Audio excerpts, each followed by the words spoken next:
Oh, hello there. How are you? Joshua here. Welcome to 86 Boxing. Here we talk about boxing, preferably the history of the sport, but sometimes we talk about modern things. If you're here tonight or you're listening back, then you can be rest assured we're talking about history. So I want to thank you. Those that will listen here live, no one's in at the moment. And those that will listen back on the playback game, you are appreciated, and it motivates myself just as it does others to keep going, keep pushing, keep talking about the sport, keep talking about boxing history. So that essentially won't change regardless of the outcome, and I hope you enjoyed. So we are here today to talk about a pretty significant boxer. As a matter of fact, one of the more significant boxers in the history of the sport itself. He's the first ever 3-division world champion, and that's major. That is a very much major 3-division world champion in an era of one belt. So that means undisputed 3-division world champion. He's also one of the biggest punchers that the sport in itself has ever seen. And that says a lot considering that he came to in the 1880s or late 1880s. So he must have been a heck of a puncher without a doubt. So that person is none other than Freckled Bob, as some call him, Ruby Rob, another name he's been given. The one I like, the Fighting Blacksmith, very blue collar there, the Fighting Blacksmith. And that is one Bob Fitzsimmons. Really quick, got a shout out to those that have jumped in. Salute to my man, Dan. Says, I'm here, Brother Josh. I am here, Brother Dan. Appreciate you jumping in. I know this is the man you regard as the number one of all time. And Dan, I think, hey, you can make a great argument for that case. Number one all time, Bob Fitzsimmons, just one of the absolute GOATs. His name should ring bells across the sport of boxing. If you don't know him, you need to get to know him. We're going to be talking about him here tonight, so I hope you can enjoy such. Salute to my man, Rodolfo Rivera Jr., who dropped in. I know he's tired. He says, sup, 86. Oh, my damn tire popped when I was entering the parking lot for the Tusk appointment, and now I'm stuck in the heat. Oh, no. Man, you need to drink some water. You need to drink some water, Rodolfo. Do what you got to do, my man. Appreciate you dropping in. Dedication right there. Appreciate you dropping in. I still don't know what popped the tire. Yeah, that can be annoying. That can be very annoying. Also, it was a dentist appointment, actually. Dentist appointment. Great clarification there. I was running through my mind, what is the tusk? But anyway, man, definitely, hey, get that taken care of, buddy. Hey, I've been there for sure, man. Nails, all types of craziness. It's a pain. It can be a pain. That's why those tire packages are always a pretty good buy, I would say. Pretty good buy. I've had to change to the spare a few times myself as well, but man, get that taken care of, Rodolfo, and make sure to drink water, H2O, H2O. Indeed, be careful. Indeed, be careful out there. Salute to you. Salute to Beagle 47 in the mix here. Appreciate you, Beagle. Thanks for joining us. Beagle says, I'm looking forward to another new name to me. Good to go there, Beagle. Hey, Bob Fitzsimmons. This will be a great one. He's a Brit. And I guess you could say he's a New Zealander because that's where he spent, I guess you can say, his adolescence, grew up there in New Zealand. So that's big time. We know that Australia, New Zealand, that area in general just basically produced a lot of great fighters, especially during that time frame, their late 1880s. The heavyweight division, you could argue they had probably tops at heavyweight during the stretch there in the 70s, 80s, etc. You could argue 90s as well. But they definitely had some guys who were top level. It was a good mix out there. And then as we moved over to the 1900s, or pretty much the 20th century, a lot of the top black heavyweights certainly often fought there in Australia. It was a big time place for great matchups in boxing. Some great matchups went down there, as well as French. Tommy Burns fought there. He was a traveling heavyweight. And there are a number of others. And, of course, Bob Fitzsimmons certainly fought there. But, yes, we're here to talk about the great Bob Fitzsimmons here tonight. Bob Fitzsimmons. Hopefully you get that taken care of, Rodolfo. Definitely get that taken care of. Be careful out there, buddy. Appreciate everyone for dropping in. We're going to talk Bob Fitzsimmons, as mentioned. So we might as well jump into it. It's a pretty interesting thing. As I mentioned, Bob Fitzsimmons is a Brit born in the United Kingdom, Helston, Cornwall, United Kingdom, to be exact. So that's one of the things that is interesting. But as mentioned, he grew up in New Zealand, got there at about 9 years of age, somewhere around that time frame, though, records at that time could be certainly varying, but generally around 9 years of age. And coincidentally, or maybe not by coincidence, that is ultimately where this whole blacksmith thing would come to be, because he worked with his father on a blacksmith forge, and that's where he developed those muscles, developed that strength there that allowed for him to be able to carry that over into the sport of boxing just naturally, just natural pop. And if you've seen Bob Fitzsimmons, which I'm sure a number of you have, and I'll actually pull up a picture just in the case that you may not have, then you know that he is one of those individuals who is fairly slender, but that doesn't necessarily mean that he couldn't punch. As a matter of fact, we think about boxing, there have been a number of great boxers or great punchers in boxing who have been these thin, slender guys. Think of Tommy Hearns, Alexis Arguello.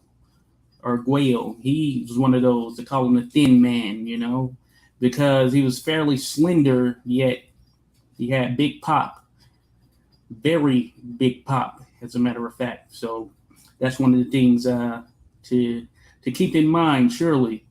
So Bob Fitzsimmons worked on that blacksmith forge, helped develop him, and he would do that as a youngster, and that, of course, carried over. And we know him to be one of the bigger punchers, so that is the probably direct connection that we can tie him to, as a matter of fact.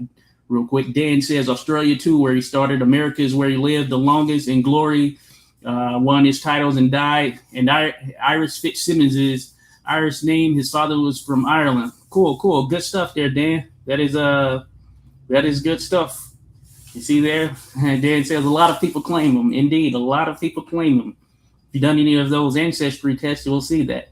There's a mix of some of everything in there from a DNA perspective, all over the place. And Bob Fitzsimmons, a lot of people claim him. And a lot of people will take that because certainly one of the absolute greatest boxers the sport has seen. Bob Foster, Carlos Zarate, Sandy Sattler, tall beanpole knockout. Rightfully so there. Dan throwing out some names. Appreciate it, Dan, throwing out some names of some of these other tall, slender, lanky guys who could just throw punches from afar and they could send a man down and out for the count, for good.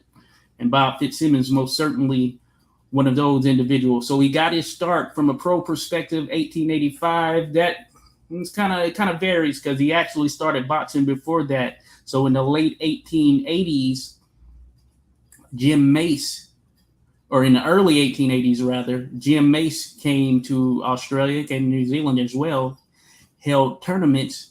Bob Fitzsimmons, that's where he first got his notice, from participating in one of Jim Mace's tournaments where Bob Fitzsimmons would win. And if I recall correctly, I believe he won 2 of the tournaments, as a matter of fact. Jim Mace, great bare knuckler turned boxer, though more so bare knuckler, boxing more on the back end of his career, I would say.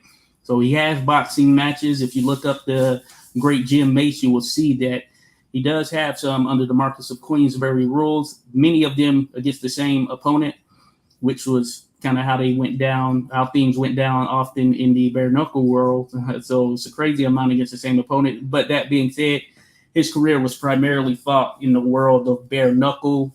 Fitzsimmons is alleged to have fought in some bare knuckle contests himself, which wouldn't have been out of the customary, or it would have been something that was fairly customary during that time, as many of the boxers we saw transition over, or that we know of, transition to Marquess of Queensberry rules from the bare knuckle rules, London prize ring rules, where no gloves, sometimes even thin gloves.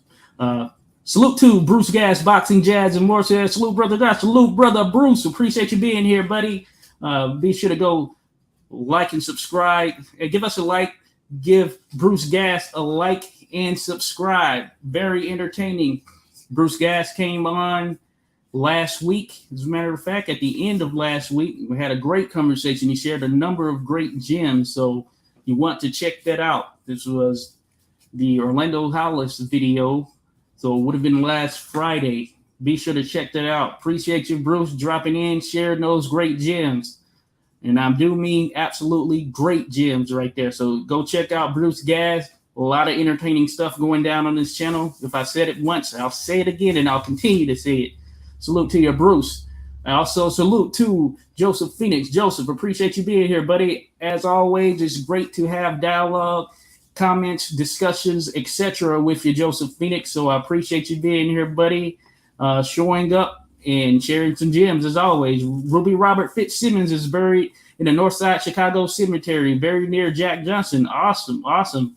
Northside Chicago. I was just there a couple of weeks ago. Man, that would have been pretty interesting to be able to dive into some of that Chicago boxing history while I was there. Ended up not being there as long as I had intended, and therefore wasn't able to check out much, certainly nothing on the boxing front, but that is pretty awesome there. Thanks for sharing that, Joseph. Yeah, I didn't know that's where Fitz was actually buried, so appreciate you dropping those gems, folks. As I say, people always drop some great gems when we're going through these history lessons, or they're lessons for all of us. They're lessons for me. They're lessons for the whole group. So yeah, history lessons, I guess you could say. Boxing history, I mean, so fruitful. Dan says, the great Jim Mace taught how to punch like a dance step, pivot and twist. Fitzsimmons' most famous puncher of all the greats of Australia were bangers. Indeed, yes. Jim Mace, compliments of Mace and Larry Foley, the great boxer trainer. Great. Larry Foley, good you mentioned him. I know on Cyber Boxing Zone, they list a contest between Fitzsimmons and Larry Foley. This would have been, let me see what year this was. I want to say it was around 1884, somewhere in that mix, 1884-ish, where they have them listed. Let me see. Let me check this out just to make sure I'm on the right page as far as that. Yeah, so December of 1885 is where they have it listed. No decision, newspaper type deal. Now, Larry Foley, great trainer in Australia. He fought as well, as noted there. He also fought bare knuckle, but he was a great trainer, which included pupils, the likes of the great Black Prince Peter Jackson, Frank Slavin, Paddy Slavin, that is. Both of those guys, Australian heavyweight champions. Peter Jackson was one who had the potential to win the world heavyweight championship. Likely Paddy Slavin as well. Also, Tom Leaves, I believe Mick Dooley, all of these guys who were Australian heavyweight champions. And as I mentioned, Australia was significant to the heavyweight division. If you think about the late 1880s, the early 1900s, getting into the 19 teens, just generally, Australia has been significant to heavyweight boxing history, and it was so then as well. So Larry Foley, a trainer behind some of the greatest to step foot, or at least to fight out of, representing Australia. So that's big time in itself right there. And Salute to Jim Mace as well, as we mentioned, who played a big role. Joseph Phoenix says Jack Johnson was roommates with crafty Texan Frank Childs on Chicago's north side. A dispute erupted and the young Jack Johnson was evicted by Childs, and Jack said it was so cold. How cold was it? Okay, good stuff right there. The crafty Texan Frank Childs, folks, if you don't know him, former colored world heavyweight champion. As a matter of fact, the first to regain the title, so two-timer. I believe it ended at 2 times, but very crafty fighter, stood about 5'9", just around 200 pounds, I guess, if you consider his heaviest end, maybe around there, but generally just under 200 pounds, more so that 180, 190 range. And very crafty fighter. He was in there with some guys who are much bigger than him, outboxed him, and he could get him out of there when he needed to as well. So Frank Childs, fighter worth checking out. There's a video on the 86 Boxing channel. If you don't know who he is, goes into a little bit of detail, certainly not everything. There may be some other stuff out there. Further development, a larger video may be something that is needed at some point down the road. But the great Jack Johnson, hey, he was roommates with Barbados Joe Walcott as well, or at least Barbados Joe Walcott took him in there. So Jack Johnson got around, was involved with a lot of fighters. Then Joe Goddard, Harry Lane, Jim Hall, indeed. Those are all great fighters out of Australia right there. But Joe Goddard, look at his resume. He was in with a who's who of the heavyweight division and around the heavyweight division, representing the great Australia. Harry Lane, New Zealander right there. Only loss was at the hands of, I forget who was at the hands of. I think Frank Slavin. So I think Frank Slavin was the only person to defeat Harry Lane. That or Peter Jackson, one of the two, but I believe it was Slavin. Just think about that. Jim Hall, another one out there. Big time Australian middleweight champion, may have won the heavyweight championship too. I know you know Dad, but I believe he's a heavyweight champion as well of Australia. That shows you he had range. These guys didn't care about going up and down. They didn't care about fighting guys who were bigger. They did their thing. What's up, Boxing Beta? Who says, what is up? Salute to your Boxing Beta's fight showcases. Appreciate your Boxing Beta. Everyone check out Boxing Beta. Give them a like, subscribe. Great content that he's putting out over there. Some edits that will be entertaining for you. And I do appreciate you, Boxing Beta, as always. I say, appreciate that edit. Man, big time thing. Hey, appreciate you showing that love. So salute to you. Going to continue to check you out, Boxing Beta. Keep doing your thing. On this journey, Joseph Phoenix, so cold that the statues, horses in now Lincoln Park Zoo turns its head in Chicago Hawk. Okay, Wind City. Okay, good to go. That's how cold it was. So Jack got put out by Frank Childs. Jack Johnson. What a character right there. But that's good stuff right there, Joseph. Thanks for sharing that little nugget. That's a good little story. Good gem right there. See, folks? Hey, this is a lesson for us all. I appreciate it for sure. Bill Farnan. Bill Farnan. Yeah, another Australian heavyweight champion. First to defeat Peter Jackson, as a matter of fact. Yeah, Peter Felix, cousin of the great Peter Jackson. Torpedo Billy Murphy. Big time puncher right there. Working on something on the great Torpedo Billy Murphy. New Zealander. Young Griffo. Excellent fighter right there. With the featherweight, lightweightish range, somewhere in there. But I know he's in with a heck of a lot of great all-time fighters, including the likes of Joe Gans. Man, several others. But Young Griffo, if you don't know him, I know that's someone I definitely want to do something on. But one of the great fighters that the sport has seen. One of the great fighters that the sport has seen. Young Griffo.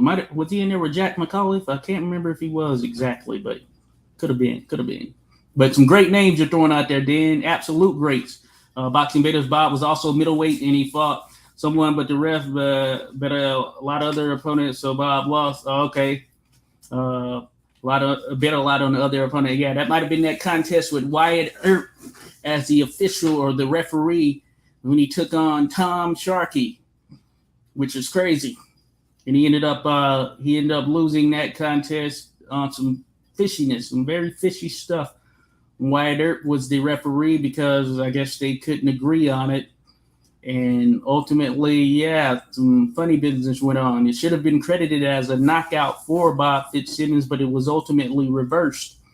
And you know how that goes whenever that happens. Fishiness right there. Earp said that he'd need Sharkey in the groin, and therefore he disqualified him. But yeah, Bob even took it to court. He didn't win the judgment, $10,000, which, as you know, heck of a lot of money, especially in the late 1800s. So, fishy business. Joseph Phoenix says Jack Johnson fought Ruby Robert late in his career, Philadelphia. Jack won by KO. Yep, that is right. Yeah, Bob Fitzsimmons, he's one of those guys, tough fighter, just tough fighter. So he was fighting for a good long period before or even after he was past his prime. And you know how that goes. We've seen that. We see examples of that today. But certainly, he fought Jack Johnson. Just think of the range of this guy. Is in there with Jack Johnson. And to think how he even got to that point. Salute to you, Dark Man. Dark Man, appreciate you being in here, buddy. Dark Man says salute to everyone, folks. Hope everyone is doing the best. Same to you, Dark Man. Always appreciate you dropping in, buddy. Of course, the dialogue is always great. We're here to talk some Bob Fitzsimmons. Appreciate you dropping by. Indeed. So I hope all is well with you, Dark Man. Certainly, I hope all is well on your end. And we'll continue that search for Harry Greb video. Let's continue. Don't think that I forgot, Dark Man. I am still on that quest as well. Bob versus Jim was a good knockout. Some good stuff being named there for sure. Boxing Beta Bob had a sneaky hand. Certainly. Yeah. Certainly he did have a sneaky hand. Bob Fitzsimmons, folks, we're talking about the great Bob Fitzsimmons, one of the absolute greatest fighters in the history of the sport. Spent a good deal of time down under. That's where he got his start. Had some fights. And, you know, he was fighting, at least starting out, he was fighting guys who were much bigger than him. He, as I mentioned, was a slender guy, really a middleweight, but he at times weighed less than what the middleweight limit was, even getting into the 140 from what I've been able to gather. And I aggregated his weight based on the information I could get. And it was around 161 pounds for his career. So think about that. So we know that he rose up to heavyweight as well. So think about it. So he wasn't a huge guy, but he ended up making his size work for him and did some great things in the sport. So he became Australian middleweight champion in 1889 by defeating Jim Hall, someone Dan mentioned, another great fighter. And this was like the first, I guess you can say, major belt because the Australian belts were top-level belts at that particular time. You're representing Australia. Just think about the likes of individuals who have held some of those Australian championships, and you'll understand why that was major. So Jim Hall, 1889. Tell us about another contemporary in Australia, Old Starlight, part native Australian. Yeah, I've seen Starlight Rollins, I believe, or Rollins. He's someone I need to dig a bit more into myself, Joseph Phoenix. There may be some others who know a bit more about him. I know he has a heck of a resume from what I've gathered, but seemed like a super tough fighter, one of those guys who wasn't afraid to mix it up with anyone. I know who you're talking about. If I'm correct in mentioning Starlight Rollins, who you're referencing there, Joseph Phoenix. So he was a heck of a fighter. No doubt about it. I need to dig more into him, to be honest with you. So, Starlight Rollins, people, check him out. Maybe we can learn something about him together. But tough resume right there. Tough guy in a lot of tough fights. So, that I do know. Dan says, crazy thing is the great Fitzsimmons was having his hands full, keeping on top in Australia. Much easier when he came to the USA. Certainly. I'm telling you, folks, Australia... Don't be fooled. Man, there's so many great fighters that were competing in Australia during that time that it was a hotbed. You think about the hotbeds of the world. Of course, we had the spots in the U.S. during that period that were such. You know, the New York, San Francisco's, Philadelphia's, those type places, but also in other areas, Australia, Brisbane. I mean, hotbed spots, Melbourne, Sydney, hotbed spots right here. I'm telling you, a lot of top level competition, and they had great crowds who would come out to support boxing matches as they were going on. So big fans there, integral part to the sport. France, as I mentioned as well, another one of those spots. Paris or Paris, which I heard, great spot for boxing right there, in and around, of course. The UK, we know, always a contingent of the greatest boxing fans, period, even here today. What about a fight, Bob versus Jack Johnson? Yes, that did happen there in boxing, but it happened, but it was later in Bob's career, a bit later in his career, so yeah, it didn't go too well for him. But he fought on a bit past it, as I mentioned, which often a lot of these great fighters tend to do. He still had that pop, but certainly couldn't quite take it as much or as well as he did as he got on up there. So then he was beating the crap out of Sharkey and did him with a solar plex hit. Sharkey was out. Wyatt had all the money on Sharkey, called a total BS foul. Indeed it was. Definitely some conspiracy going on there. Some form of conspiracy. As a matter of fact, I did a little slight video of such. I can show that. Salute to Random Acoustic Thoughts. Random Acoustic Thoughts in the building, baby. Appreciate you, Random. Check out Random Acoustic Thoughts. Give them a like, subscribe. Check out the content on the channel. A lot of great content. We were just talking a bit of fantasy matchups here recently, so we still have more parts to do, but they highlight some of the fantasy matchups. As a matter of fact, one of them was Bob Fitzsimmons, Archie Moore, which is a very interesting one right there. Very, very interesting one, because these are two guys who fought, of course, middleweight up to heavyweight, and great fighters. They're both histories, or amongst history's greatest fighters. So that speaks volumes in itself right there. Now, speaking of that Tom Sharkey fight, since we were on it, what you said? What did you say there, Dan? There it goes right there. Dan, we were talking about the Tom Sharkey fight. Well, check this out, folks. If you don't know about it, I did a little short video that kind of sums it up in short fashion. So it is not very long. It's a short video.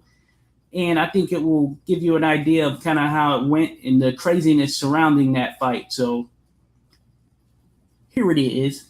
You can listen in. It's the fighting sailor Tom Sharkey would step in with the hard-punching fighting blacksmith Bob Fitzsimmons in San Francisco. Famous gunslinger Wyatt Earp was the referee for the fight after the two men couldn't agree on proposed officials. Fitzsimmons dominated the fight and knocked out Sharkey in 8 rounds. Sharkey then had to be carried to the locker room. Minutes later, to the crowd's dismay, the decision was reversed by referee Wyatt Earp, who claimed that Fitzsimmons kneed Sharkey in the groin. The decision was highly criticized, and it was believed that Earp and Sharkey had conspired to fix the fight. Additionally, Sharkey refused to allow physicians outside of his own to examine him after the fight. Wyatt Earp was arrested after the fight for carrying a foot-long Colt 45 caliber pistol, which he was relieved of before entering the arena. Craziness right there. That was quick, right? Craziness. Hopefully you heard that. Craziness. Wyatt Earp arrested. He brought a foot-long Colt 45, Colt 45 or Colt something, whatever it was said there. There was a beer called Colt 45, right? I don't know if I'm mixing up the two, but it was a pistol that he brought into the place or location where the fight was taking place, and he was relieved of such in the were there at the beginning, arrested in the aftermath, and yet he also was able to officiate this fight, so he made out of there with some money in the ordeal as well. Just think about the craziness of boxing at that time. But as you heard it there, Tom Sharkey, one of the big punchers in the sport's history as far as heavyweights are concerned, he couldn't do anything with Bob Fitzsimmons, who had him in height, but Tom Sharkey was a solid guy. He's about 5'9", that 5'9"-ish range, but he was a stocky, solidly built guy, the fighting sailor, one of the toughest fighters in the history of the sport as well. So you'll see that, or you saw that Yeah, Fitzsimmons was handling Tom Sharkey. Tom Sharkey couldn't do much with him, and he should have been knocked out there. He should have been knocked out, but craziness in boxing at times. Certainly craziness. But Boxing Beta Fight Showcase says back in the day, it didn't matter how much you weighed as long as you knocked out your opponent. Then yes, that's the best way to get him.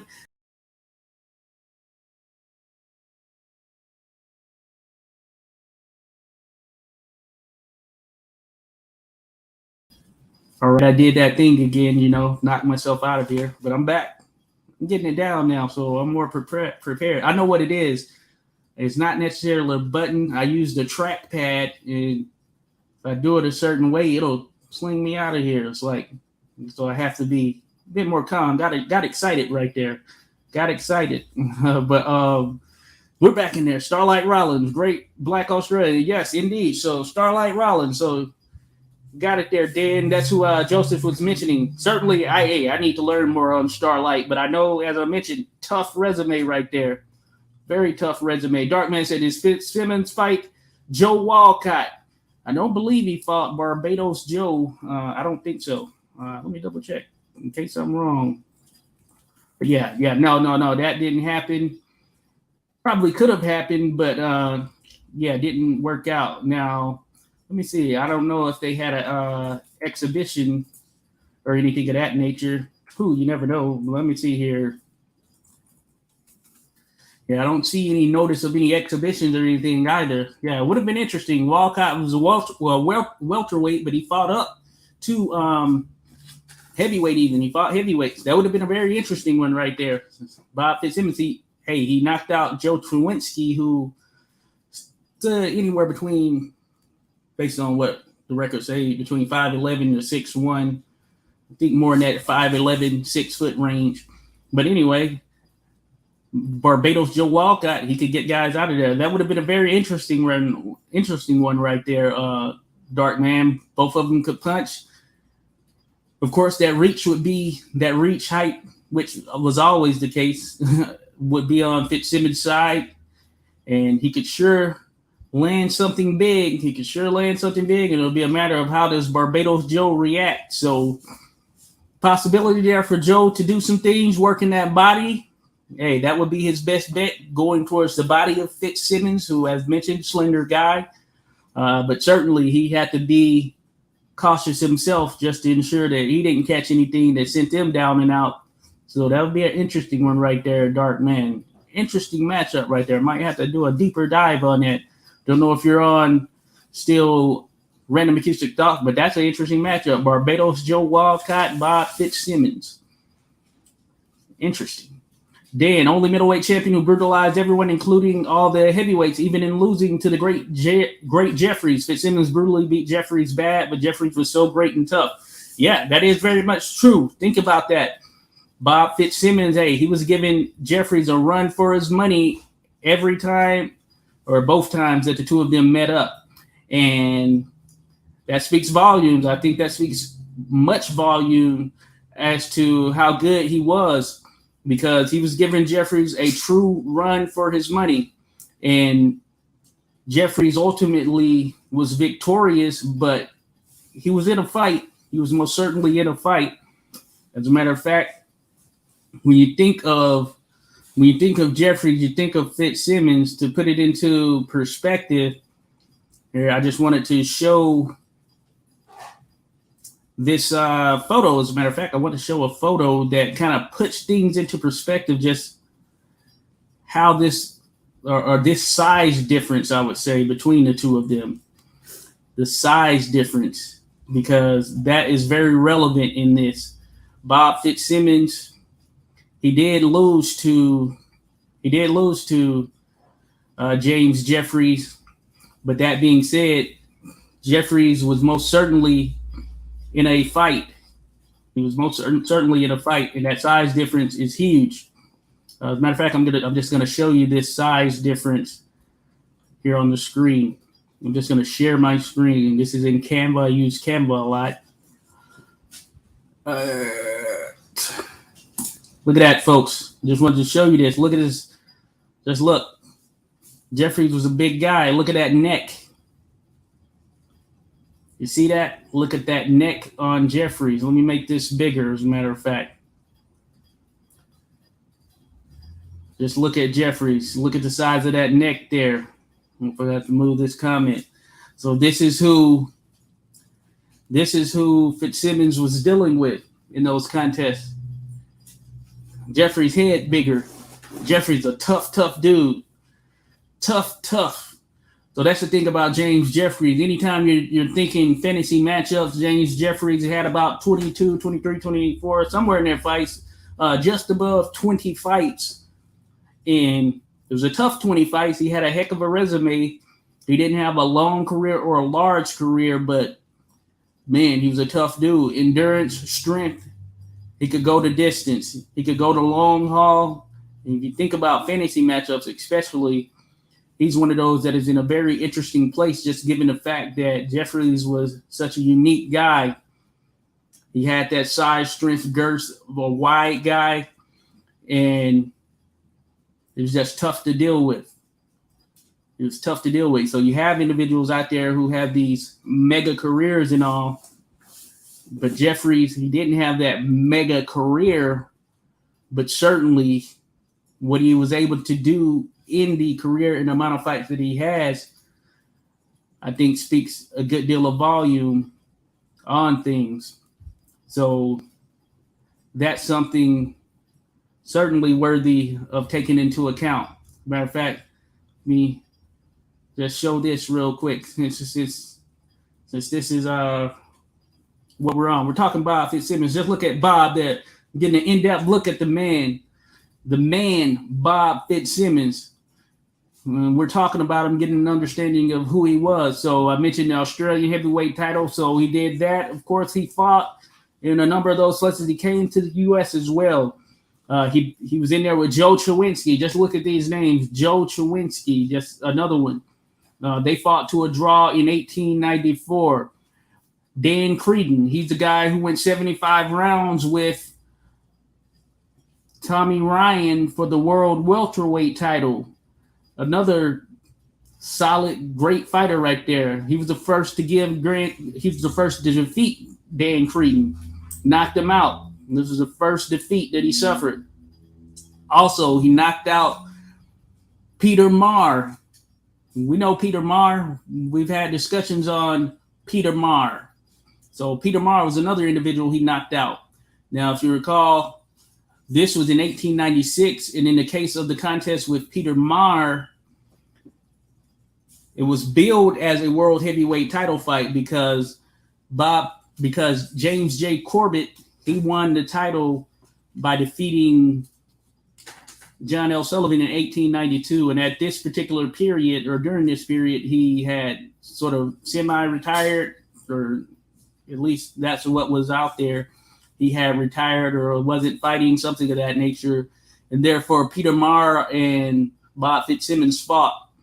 It was billed as a world heavyweight title. They fought twice, as a matter of fact. So this one was a title one. Knocked him out in one round, Bob Fitzsimmons did. Peter Marr, we know how great Peter Marr was. We know the types of individuals Peter Marr was in against, the Irish Giants. So that speaks volumes in itself right there. So Bob knocked him out one round. So this was billed. So you hear some references of Peter Marr being world heavyweight champion, but it's kind of unofficial in some sense. And Corbett ended up coming out of retirement, which led to what was ultimately the official world heavyweight title victory for Bob Fitzsimmons. And we know about that contest. He took out James J. Corbett 14 rounds. In a contest he was losing. I'd imagine if it went down to on the cards, he was losing that contest. James J. Corbett, we all know him, Gentleman Jim. He was doing a heck of a job boxing there. He actually dropped Fitzsimmons, I want to say the 6th round. He dropped Fitzsimmons. And from there, he had to work his way back up, kept stalking. He got Corbett to slow down. He was the first man to defeat Corbett, actually. Real quick, funny thing is, so I know last Friday, we were talking about boxing movies. So I actually went that night. I watched Gentleman Jim. It's the movie from 1942, I believe it was.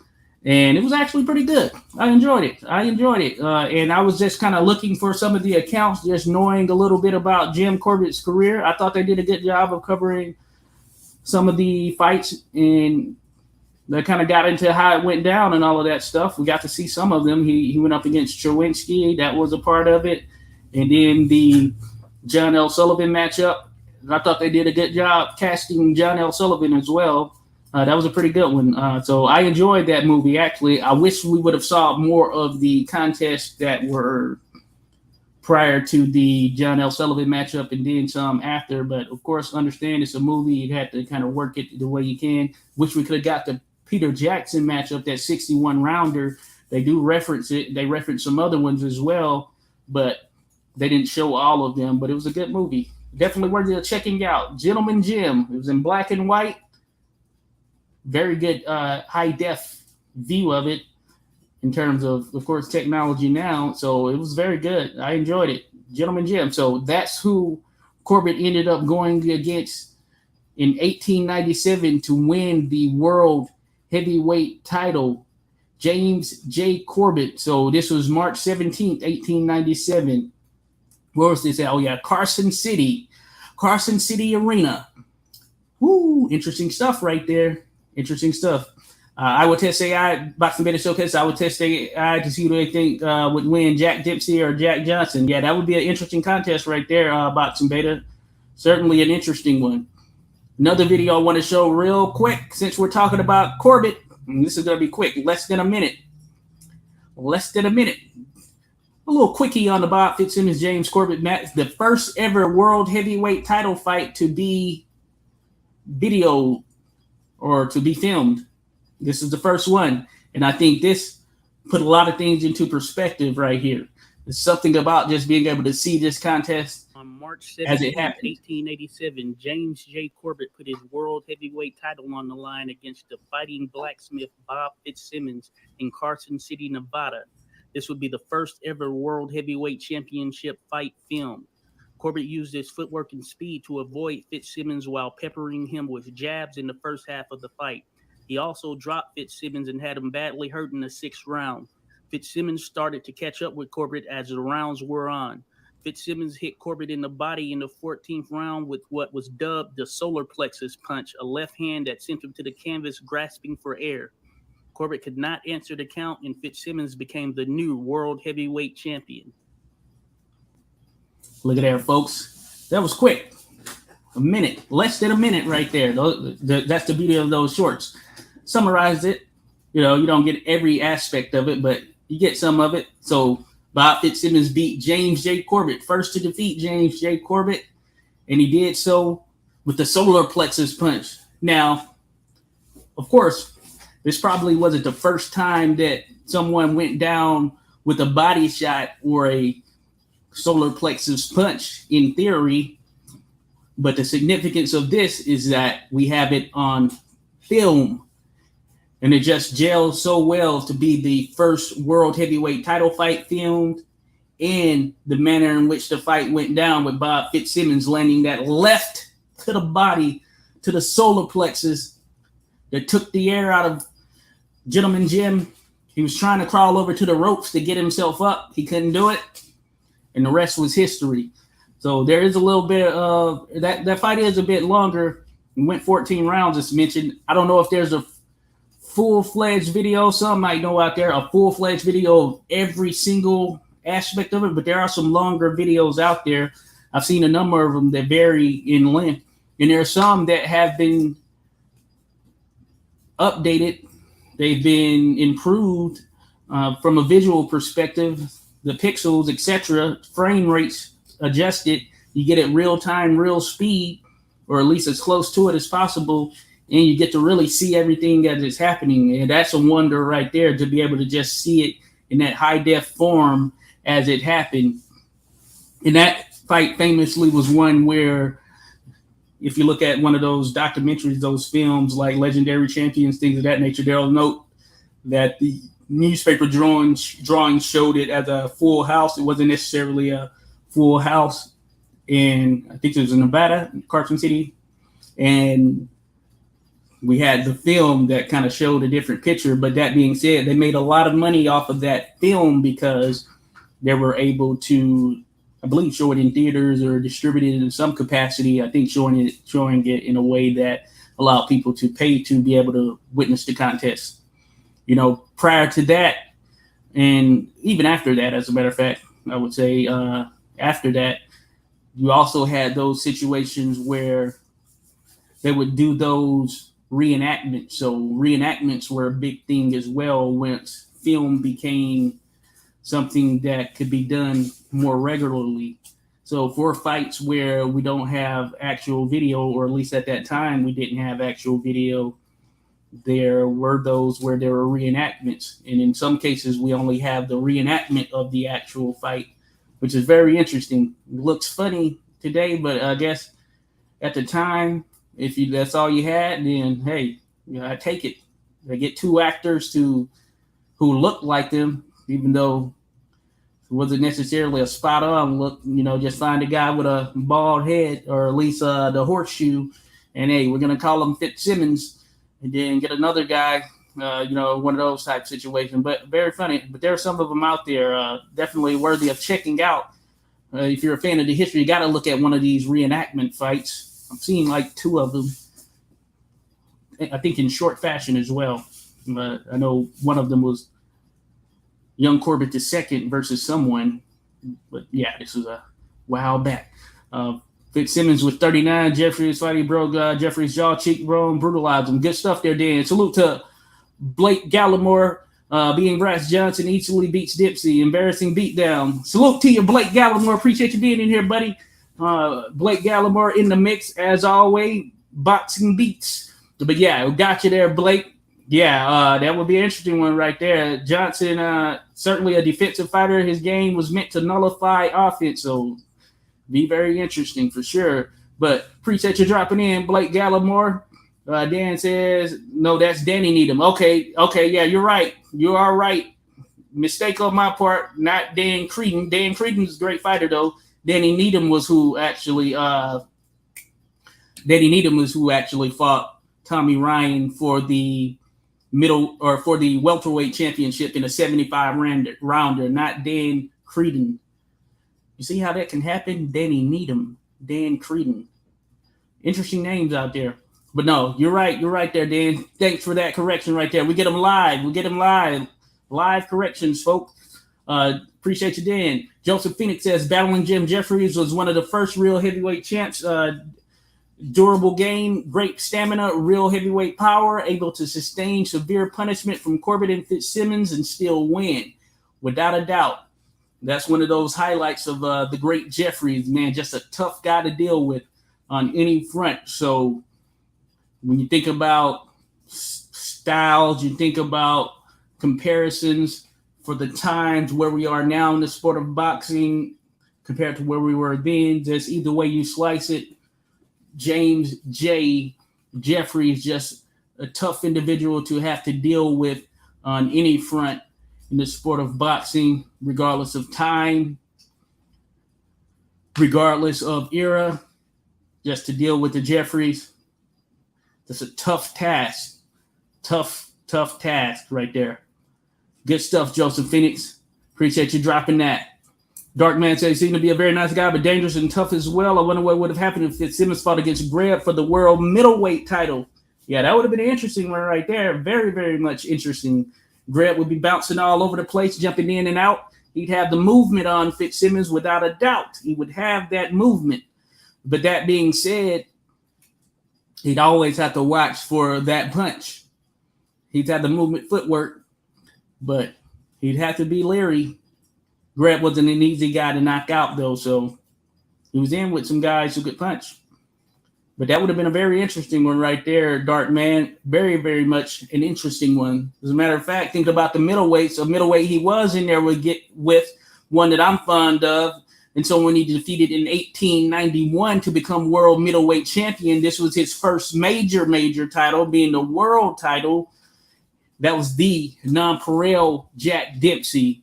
You know him, the original Jack Dempsey, nonpareil, unrivaled, considered to be unbeatable. And as a matter of fact, when Nonpareil Jack Dempsey was at his height.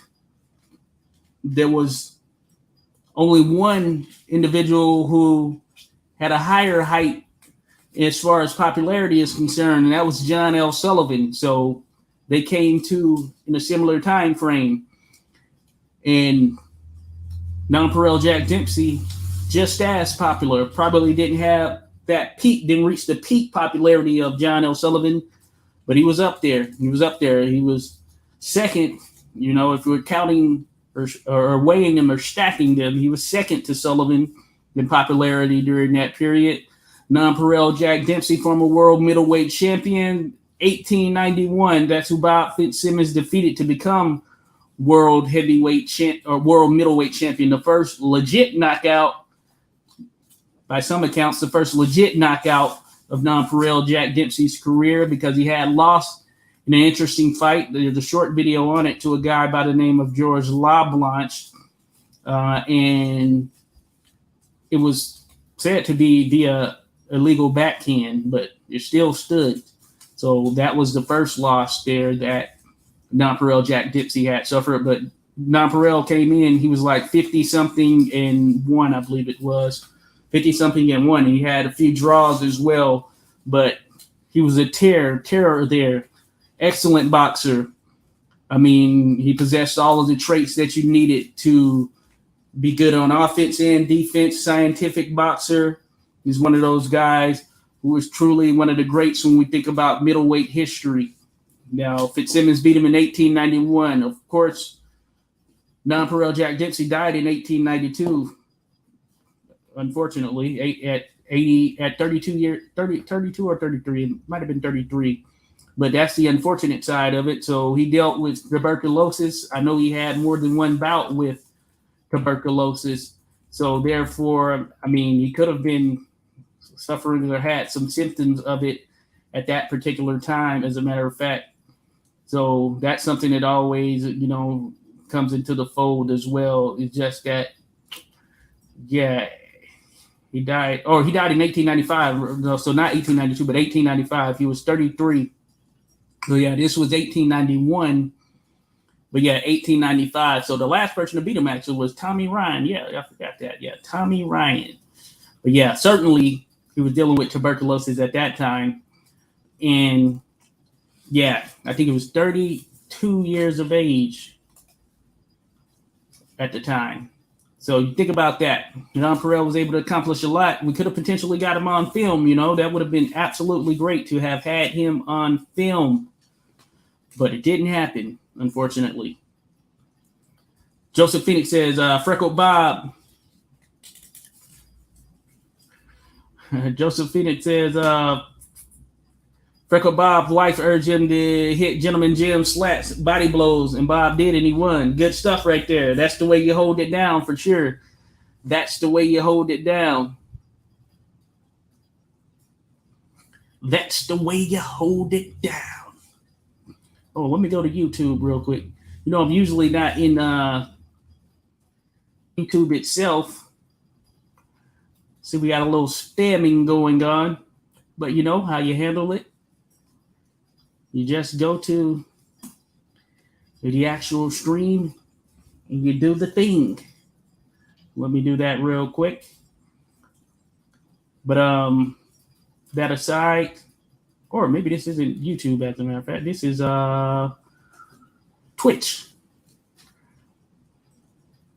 I'm never on Twitch, so maybe no one can even see it. Only I can see it. But some spamming on Twitch. But that being said, Twitch is an interesting platform, as we know. I never go on there, though. I just show it there. I might not even show it there any longer.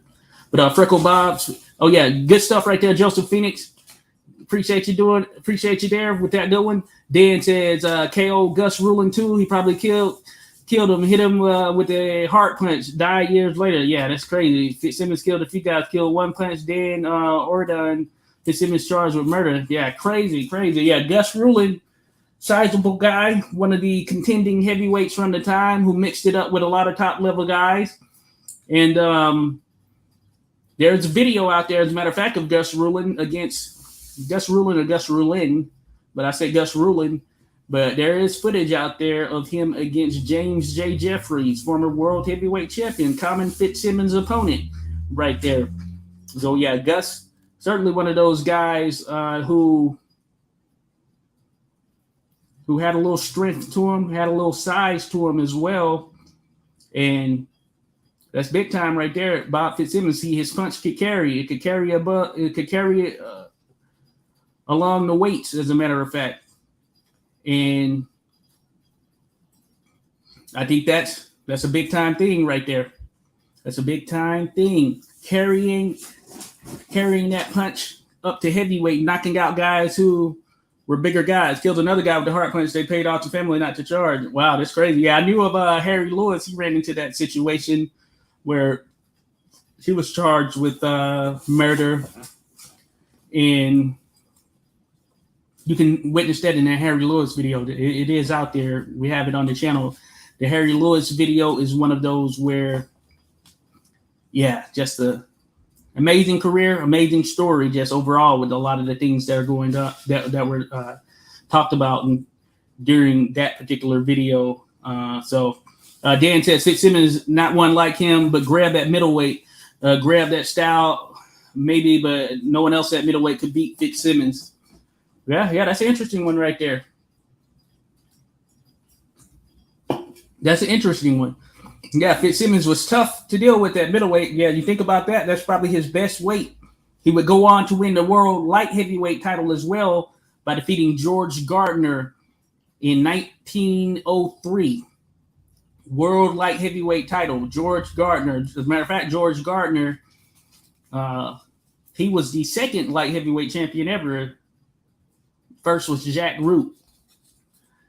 So Fitzsimmons defeated George Gardner in 1903. So, this is not even the best weight for Fitzsimmons. And this was post him fighting at heavyweight and all that stuff as well. So he was getting up there, but he was still just a force to deal with. So George Gardner is who he defeated to win the light heavyweight title. So I think that says a ton about Fitzsimmons, and especially, the fact that he would continue on even beyond that.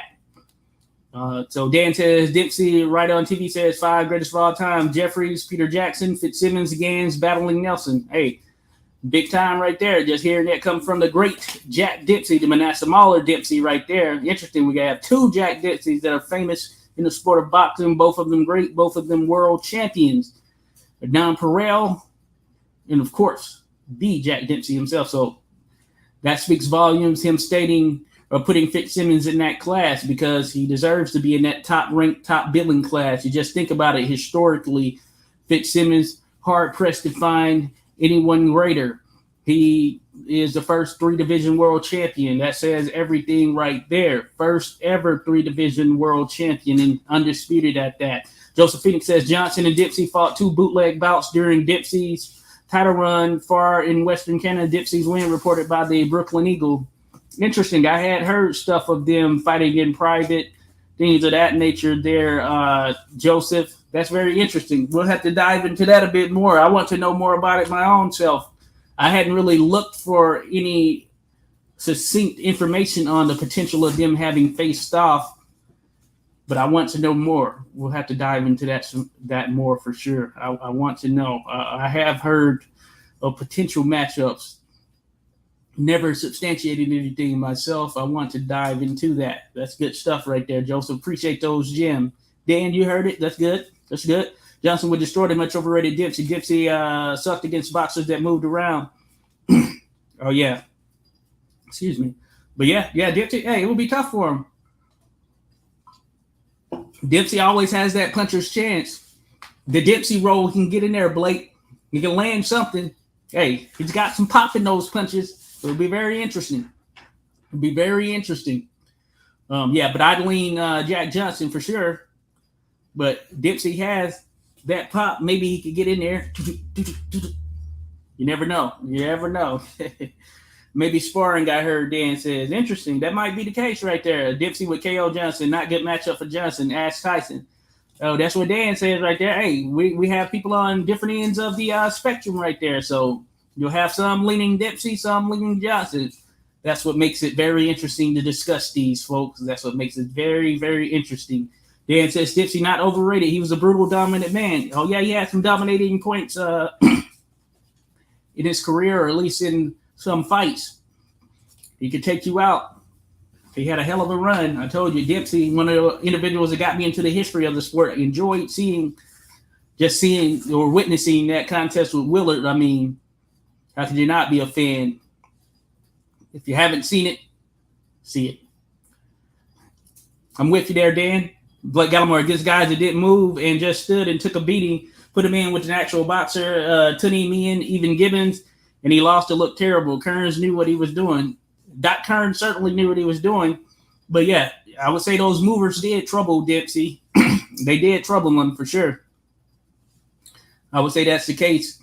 But he's certainly a guy who had the type of pop to change things in the blink of an eye. He knocked out Fred Fulton. Excuse me. Drinking water, liquid death water right there. Anyone had that? Liquid death. Need that. But yeah, Dipsy was one of those guys. Hey, he could turn things around there, Blake. As you know, he could turn it around. But certainly, he didn't look good with some guys in there. And Meehan's an interesting fighter. If you don't know Willie Meehan, check him out. Fat Boy Willie Meehan. Haven't done anything on him specifically outside of a photo animation video, deepfake animation, that is. Excuse me. But that being said, Willie Meehan, very interesting fighter. Came from the lower weights, put on a lot of weight, fought up to even fight bigger guys, even heavyweights. Not the greatest, not the worst. He's just one of those guys who was a contender during the time, who could best you on his good day. So someone you have to definitely be careful in there with, from the perspective of being outboxed in a 4-rounder, that is. I think the majority of those contests he fought with Dipsy were 4-rounders, but he did get the better of Dipsy in their series. I think they fought around 5 times. But yeah, certainly points to make there. Shout out to my man Zorro De La Vega. Give him a like, subscribe, follow, all of that good stuff. Zorro De La Vega, appreciate you being here, buddy. Viva Puerto Rico. Hold it down. I wish I had one of my flags here to represent, because I've been there a number of times. But Zorro De La Vega, you can catch us on the Fight Night Scores channel as we go through and rewatch and rescore fights. As a matter of fact, this past Sunday, we were rewatching and rescoring Canelo versus Lara. Very good fight.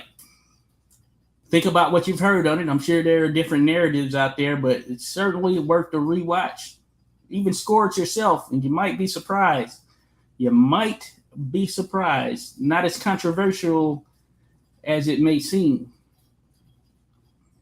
Appreciate you, Zorro De La Vega. Vega Boxing. Blake Gallimore says, Dipsy Tyson fought the same. One dimensional, couldn't fight going backwards. Never ever learned to actually box. Hold up there now, Blake. Tyson, my favorite right there. But that being said, man, yeah, at the elite level, he did lose to the elites of the elites, as we saw there later in his career. People always say, hey, Tyson of the 80s, prime Tyson being that 86, I guess you can say 87, 88 Tyson, 90 Tyson, I guess you can say. But basically, Tyson had a run there, but he did have some trouble with some of the individuals who were not there to be pushed back, were not there to be psyched out for sure. But good boxer, he had some skills. Towards that time, he started to get away from some of those fundamental skills, only looking for the punch. And I guess you can say a similar thing happened to Dipsy. He started to get away from the punch. Wasn't necessarily Dipsy rolling anymore, but Tunney was able to outbox him pretty much 19 out of 20 rounds. And we saw how things shifted for Tyson when he was only looking for the punch. But that being said, Tyson, skilled, very skilled right there. Look at that footwork, when the movement, when he would do it, jump in there, turn, pivot, throwing those hooks. He loved that left hook to the body, right, left uppercut. That was a dominant sequence for him right there. Sorry, Blake, he beat a lot of little fast, great little heavyweights. Billy Miss, oh yeah, Billy Miss. The St. Paul Thunderbolt, Billy Miss. Tommy Givens, George Carpentier, of course, to the loss, but ultimately a great boxer, tough, close fights. Certainly. Was it Johnson like 100? Darkman says Dempsey at his peak was amazing. It was that Willard fight, I think. He was just vicious, using stepping jolts to attack Willard and then dropped the ferocious Dempsey roll and rocked Willard. Certainly. Hey, that's what got me in one of the fights, at least, that got me into the history of the sport in general. Just seeing that and what Dempsey was able to do there with the larger man. The larger man, it just devastated Willard, who probably thought that it might have been an easy night against a smaller guy, and turned out to not be the case. Then he shouldn't have been fighting Gibbons. He was supposed to be fighting Greb, but we know what happened there. Carpentier, 23 pounds lighter, even made him look bad. Mixed dying of kidney failure. He did die of Bright's disease, I believe is what he had, which certainly derailed his career. Or life, I guess you can say. So that was probably a more important thing for sure. Oh no, that was for sure the more important thing. Unfortunately, he had Bright's disease. So yeah, Billy Mitt's career, life cut short. With that being said, hey, good performances from Dempsey in terms of doing what he had to do there, Blake. He had to do what he had to do to get him out of there. But yeah, it would have been cool to see him in there with Greb and see what would have happened. Probably wouldn't have looked good, but it's not a given for Greb. It would have been tough dealing with just that ferocious version of Jack Dempsey. So that is certainly an interesting one that we always are fond of and we talk about. And I think it would have been a good one. Blake, but we had an idiot here last week saying Dempsey could only fight little, quick, fast mobility boxers. Yeah, I don't recall who that was, but yeah, Dempsey. Hey, he could be in the mix. He have to mile up, big boys. Furpo, Fulton, Willard. Yeah, that's some of them. Some of them for sure. Sadly, Dempsey suffered from what I call the Sullivan syndrome, putting boxing into second or third place after reaching peak fame and money. But who can blame him? He suffered it and struggled a lot for it.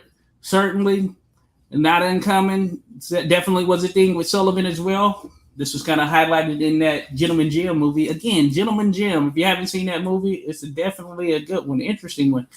Well put together, especially considering the time, what they were able to do. But it was a good one. You got the barge fights. So, good stuff. But yeah, you're right there, Dark Man. Yeah, Dempsey, Hollywood started calling, and Dempsey picked up and answered. He picked up and answered. We don't even have to dive into it, but we wanted to see him take on Harry Wills. That fight never happened, but Hollywood was calling. And you can't blame him. The world heavyweight champion meant major things during those days. That being said, yeah, he's kind of shifted a bit now. Usually when you were the world heavyweight champion, you were the king of the world, essentially. Not quite the same luster, but definitely back then, you were the top earner, the most popular person, and that was the case with Dempsey. So hard to lace the gloves back up when you're out there getting just as much money by acting, showing up at venues and making appearances, etc. So good point you make there, Dark Man. Yeah, big slow guys who didn't move. Those are some guys he was in there with him. Tyson was very versatile. Salute to you, Poland Ball 69. Appreciate you, buddy. Check out Poland Ball 69. Give him a like and subscribe. He had some videos he's been putting out over there. Some very good ones. Very good videos that highlight some of these great fighters in history. Young fan out there putting in work to spread that boxing history love. Yes, Tyson, very versatile. Very, very versatile. Without a doubt there. Poland Ball, appreciate you dropping by, buddy. Appreciate you dropping by. In his prime, certainly. Outside of doing nothing in the clinch, he had a complete game. Yeah, we saw him fall off there when he started to just rely on his power, as I mentioned, no longer really using his jab, just looking to get that knockout. Hey, that's affected a lot of boxers who can punch. That's one thing you always have to think about when you can punch is can you maintain that focus and not just start to feeling yourself and thinking that, okay, my only intent is to go in here and get that knockout. So it's interesting. Tyson is the world's foremost boxing historian expert says Dipsy's the best, the beast. Yeah, Tyson has a high regards for Dipsy for sure. High regards. Tyson, big fan. Kind of modeled some things after him. There was no socks. That little tempered fade. He knows the deal. The great Manasseh Mala. Yeah, he got away with it for a long time before they figured it out. Once they figured it out, it was over. Yeah, that outside distractions, things of that nature. But yeah, that focus, once this is gone, hey, it can change it. It can change a lot of things. So you can still beat many boxers, but yeah, at the elite of the elite levels, you can change the dynamic. Blake says Tyson was so fast and powerful when he was young. My favorite fighter I actually saw, he just couldn't box when it came down to the trenches. So we saw him in some we saw him in some contests. He really had to work. We saw him, think about the Bone Crusher Smith, those guys like Tillis and all that stuff. Yeah, he probably didn't look his best in there, but he has a mix of different things for sure that probably contributed to that. But hey, heck of a fighter for sure. Heck of a fighter. Hey, tonight is the greatest fighter ever, Fitzsimmons. Let's not digress on this important tribute. Most certainly, the great Ruby Rob, Bob Fitzsimmons. We're talking about Fitzsimmons. We kind of touched on him winning the middleweight title. Then he won the world heavyweight title, lost it to Jeffries. Then he won the light heavyweight title by defeating George Gardner. So we're talking 1891, 1897, and 1903. So that stretched over the course of time right there. Fitzsimmons, excellent fighter. Pulling Ball says Peter Jackson was believed to have had a similar flaw. Cherwinski said he was a poor in-fighter. Interesting, yeah. Cherwinski, a great fighter. He was in there, mixed it up with many of them. He certainly mixed it up with many of them. And yeah, I don't know the full details on the infighting side of it. I know he was considered to be spectacular. I'd have to dive into that a bit. I had to dive into that a bit there, Poland Ball. But Cherwinski, hey, he was certainly someone who knew his way around the boxing ring. So formidable from a skill set perspective. But Jackson was on that high echelon as well as it relates to the skill side of the house. So that's very interesting. And we'll have to dive into that a bit more for sure. Jackson would have been interesting. Certainly. Certainly right there, Poland Ball. That certainly would have been an interesting one right there. You just think about it. The great Peter Jackson, the Black Prince. It'd have been a tough load for Fitzsimmons. I think that the size may have been a factor in a similar capacity as it was with Jeffries. And Peter Jackson was a better boxer for sure than Jeffries. So, and of course, Peter Jackson and Jeffries fought, but that was at the tail end of Peter Jackson's career. He's a bit past it. Not too long before he died, actually, tuberculosis. Ain't that a something? That's something right there. But certainly Fitz Jackson, that would have been a very interesting one right there. As mentioned, I'd favor Jackson given the size and the skill set to boot. But I'm sure Fitzsimmons would certainly mix it up very well with them for as long as it lasted. But Jackson, one of those guys, 6'1", 6'2", talking 200 pounds, so and skilled, fast, could move. So it would have been a tough load right there for sure. Dan, tonight we honor the only man who brutalized all heavyweights in the great era, and of course, no middleweight or light heavyweights compared. Certainly during his time there, Dan, he was just an absolute force. And if you think about what he was able to do during his time, it bodes well. I mean, it stacks up just with the history in itself. And I think that speaks volumes. You think about what Bob Fitzsimmons was able to do during his time, and you compare that to some of the great feats in the sport's history. There are some that rank up there amongst it. Some you might rate greater, but he's right up there in that class. First ever 3-division world champion, as mentioned. And he did so. One of those guys who was one of the smaller men who had the punch to be able to change things and alter the game in that way. Truly a significant figure in the sport. One of the first that we got to see film, from a heavyweight perspective. We think about that heavyweight title contest with Corbett. So, man, I wish we had some of those other contests like with Jeffries, things of that nature that were filmed, or even that contest with, man, it'd be cool to have non-Pharrell Jack Dempsey on film. But, well, wish it. Dan L. Salute to you, Dan L. Appreciate you being here. Says, hey. Appreciate you, Dan L.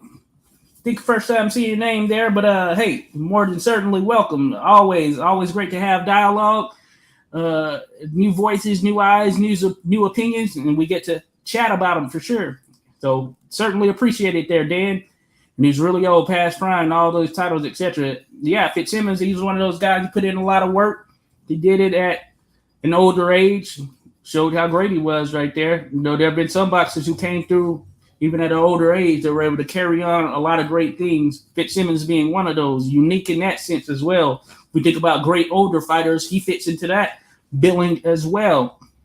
Dan L said the fight was postponed twice, and Corbett said he was overtrained. Corbett could never get him back into the ring, even with a $30K guaranteed purse. Jeffries was one of Corbett's sparring partners. Interesting right there, Dan L. Good point. Hey, great stuff to drop right there. Overtrained. Good stuff right there, Dan L. So Dan L points out an overtrained Fitz or overtrained Corbett. 30K purse. Yeah, that was a lot.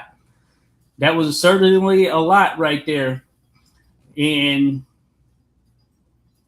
I know that, of course, Corbett and Jeffries fought twice. Similar situation where Corbett was outboxing him but got knocked out. Similar capacity, or in a similar capacity to Fitzsimmons. A lot of guys back then, once they got the title, they didn't fight as much. But hey, good points to bring up there, Dan L, on the postponement. I don't think I knew about the twice postponement and offers that resulted in it not taking place. Interesting stuff right there. Going to have to dive into that a bit deeper. We'll have to do that. Fitzsimmons fought Frank Slavin twice, both draws in Australia before they came to the USA. Yes, indeed. Frank Slavin, big-time puncher. He's noted to be compared to Dempsey in some sense, just thinking about it in terms of that gap in time in between. Slavin, another one of those guys we don't have any video of, but that being said, that's a comp or a comparable individual right there, the great Jack Dempsey. So Frank Slavin, one of those guys, is about 6'3", so he's a big dude, and he could punch. He could box decently as well, so he could have been an opponent of John L. Sullivan's that, you know, had the potential of happening, and there were talks of it happening. If you look at my latest video, it's called John L. Sullivan in Black and White. It dives into that, where at least Frank Slavin is one of the individuals it dives into who could have been an opponent. That would have been an interesting opponent for Sullivan, and someone who had the type of punch. Matter of fact, he and Fitzsimmons were going to actually fight. Can't remember if it was a fight or exhibition. It might have been an exhibition, but this was like 1896 or whatever. That would have been an interesting one. Though Sullivan, of course, was not the same fighter he was, just given just a lot of stuff that was taking place with him outside of the ring. The Australians were phenomenal in the 1880s to 90s, the heavyweights, best in the world. And yeah, they had some heavy hitters right there during that period. The Australian Heavyweight Championship, as I mentioned, held in high regards. If you were fighting in Australia, you were fighting the best, no doubt about it. Darkman says, did Simmons fight Harley Coffee Cooler? Man, that nigga may have to be one of the most badass nicks in history. Indeed. Did he fight the Harlem Coffee Cooler, Frank Craig? Can't remember. I don't think so. Let me see. Frank Craig. Yeah, I don't think he mixed it up with Frank Craig. No, it didn't happen. That would have been an interesting one right there. Would have been a fun one, especially considering Frank Craig spent a lot of time over in the UK as well, fighting. So that could have been one of the things or one of the reasonings. But that being said, interesting matchup right there. One worthy of discussing for sure. Maybe in a fantasy matchup status. Good question there, Dark Man. The Harlem Coffee Cooler, Frank Craig, formidable middleweight. He fought Tommy Ryan. So it could have potentially happened, I'd imagine, but didn't see that one. Good one, though. Very much a good one. Salute to you, Mark Bergeron. Appreciate you being here, Mark. Yeah, always good to have you in the mix here, Mark. Great dialogue. I know we get to discuss a number of different things when you're in the mix, storing out some good gems, all that good stuff. So thank you. Appreciate you. We're talking about the great Bob Fitzsimmons. As you noted, says, hi there, arrived a little late. Bob Fitzsimmons was known for the gazelle punch and the killing shift. Question for you all. Do you know of any link that demonstrates it clearly? Oh, that's a good question right there, Mark. Good question. Gazelle punch, killing shift. I don't know. There might be. I know there's a channel out there called Modern Mixed Martial Artists. Now, I don't know if he had the Fitzsimmons video, but I think one of the premises behind that channel is, in addition to kind of just looking at some of the boxing stuff and maybe even historic stuff, it's a big channel. I know he breaks down some of these stylistic aspects to the degree that he may very well explain that gazelle punch. So good question there, Mark. But if anyone else knows, feel free to share. Feel free to share for sure. Thank you, Mark. Good stuff right there. You mean Frank Craig, Darwin? Yep, Frank Craig. A video would be great, says Mark. Yeah, definitely, Mark. And if I come across something, I'll certainly let you know. I have to look into that myself. But yeah, that modern mixed martial artist guy, he breaks down a lot of stylistic stuff. Certainly one to check out. Dark Man says, Mark, hello about the gazelle punch. You can see it in slow motion from Marvin Hagler, Joe Frazier, Florida Patterson, Mike Tyson, Rocky Marciano, and Fight Tips did a video on the Fitzsimmons shift. Okay, cool. Good stuff there, Dark Man. See Dark Man in the mix knowing what's going on. Yeah, Scrapbook Boxing, he may have broken some of that stuff down too. I know he breaks down a lot of the stylistic stuff as well when he does his videos. Check him out. Scrapbook Boxing. Worthy of subscribing. But good stuff right there, Dark Man. Fight Tips did a video on the Fitzsimmons shift. Hey, I might have to check that out myself. Fight Tips. Good stuff, Dark Man. I don't know how accurate it is from the actual punch, but at least it's something. Okay, good stuff right there. Appreciate it, Dark Man. Appreciate it. Mark says Fight Tips is on YouTube. Oh, yeah, we got confirmation. So Fight Tips is on YouTube. So check them out. I'm going to check them out myself. Dan says, I like to see that too, Mark. Check out Jim Mason, how he trained Fitz. Yeah, Jim Mason. Yeah, he was a great fighter during that period, or at least, just before Fitzsimmons. With that being said, a great fighter, especially in the bare knuckle world. And his name rings bells. If you look up Jim Mason, you'll see why. Dan, I love Frank Craig, but Tommy Ryan in Philadelphia, Jack O'Brien, KO Frank Craig. Not likely would have even fight Fitzsimmons. Too big, too dangerous. That guy never fought Frank Craig. Was very intelligent. Yeah, that would have been a tough one for Frank Fitzsimmons, especially given that type of pop that Fitzsimmons had. So, yeah, I'd favor Fitzsimmons as well there, Dan. Excuse me. But that would have been a very interesting one, but it's certainly tough for Frank Craig. But yeah, you might have had some opportunities there. Fitz probably wouldn't have moved in the same capacity, as dealing with the Tommy Ryan, even Philadelphia Jack, but bigger puncher, no doubt about it, Bob Fitzsimmons. So Frank Craig would have had to been on high alert. And I think at some point Fitzsimmons would have caught him. But Frank Craig, well-traveled fighter right there. He was in with a number of top-level individuals, fought all over the place, had a lot of fights as well.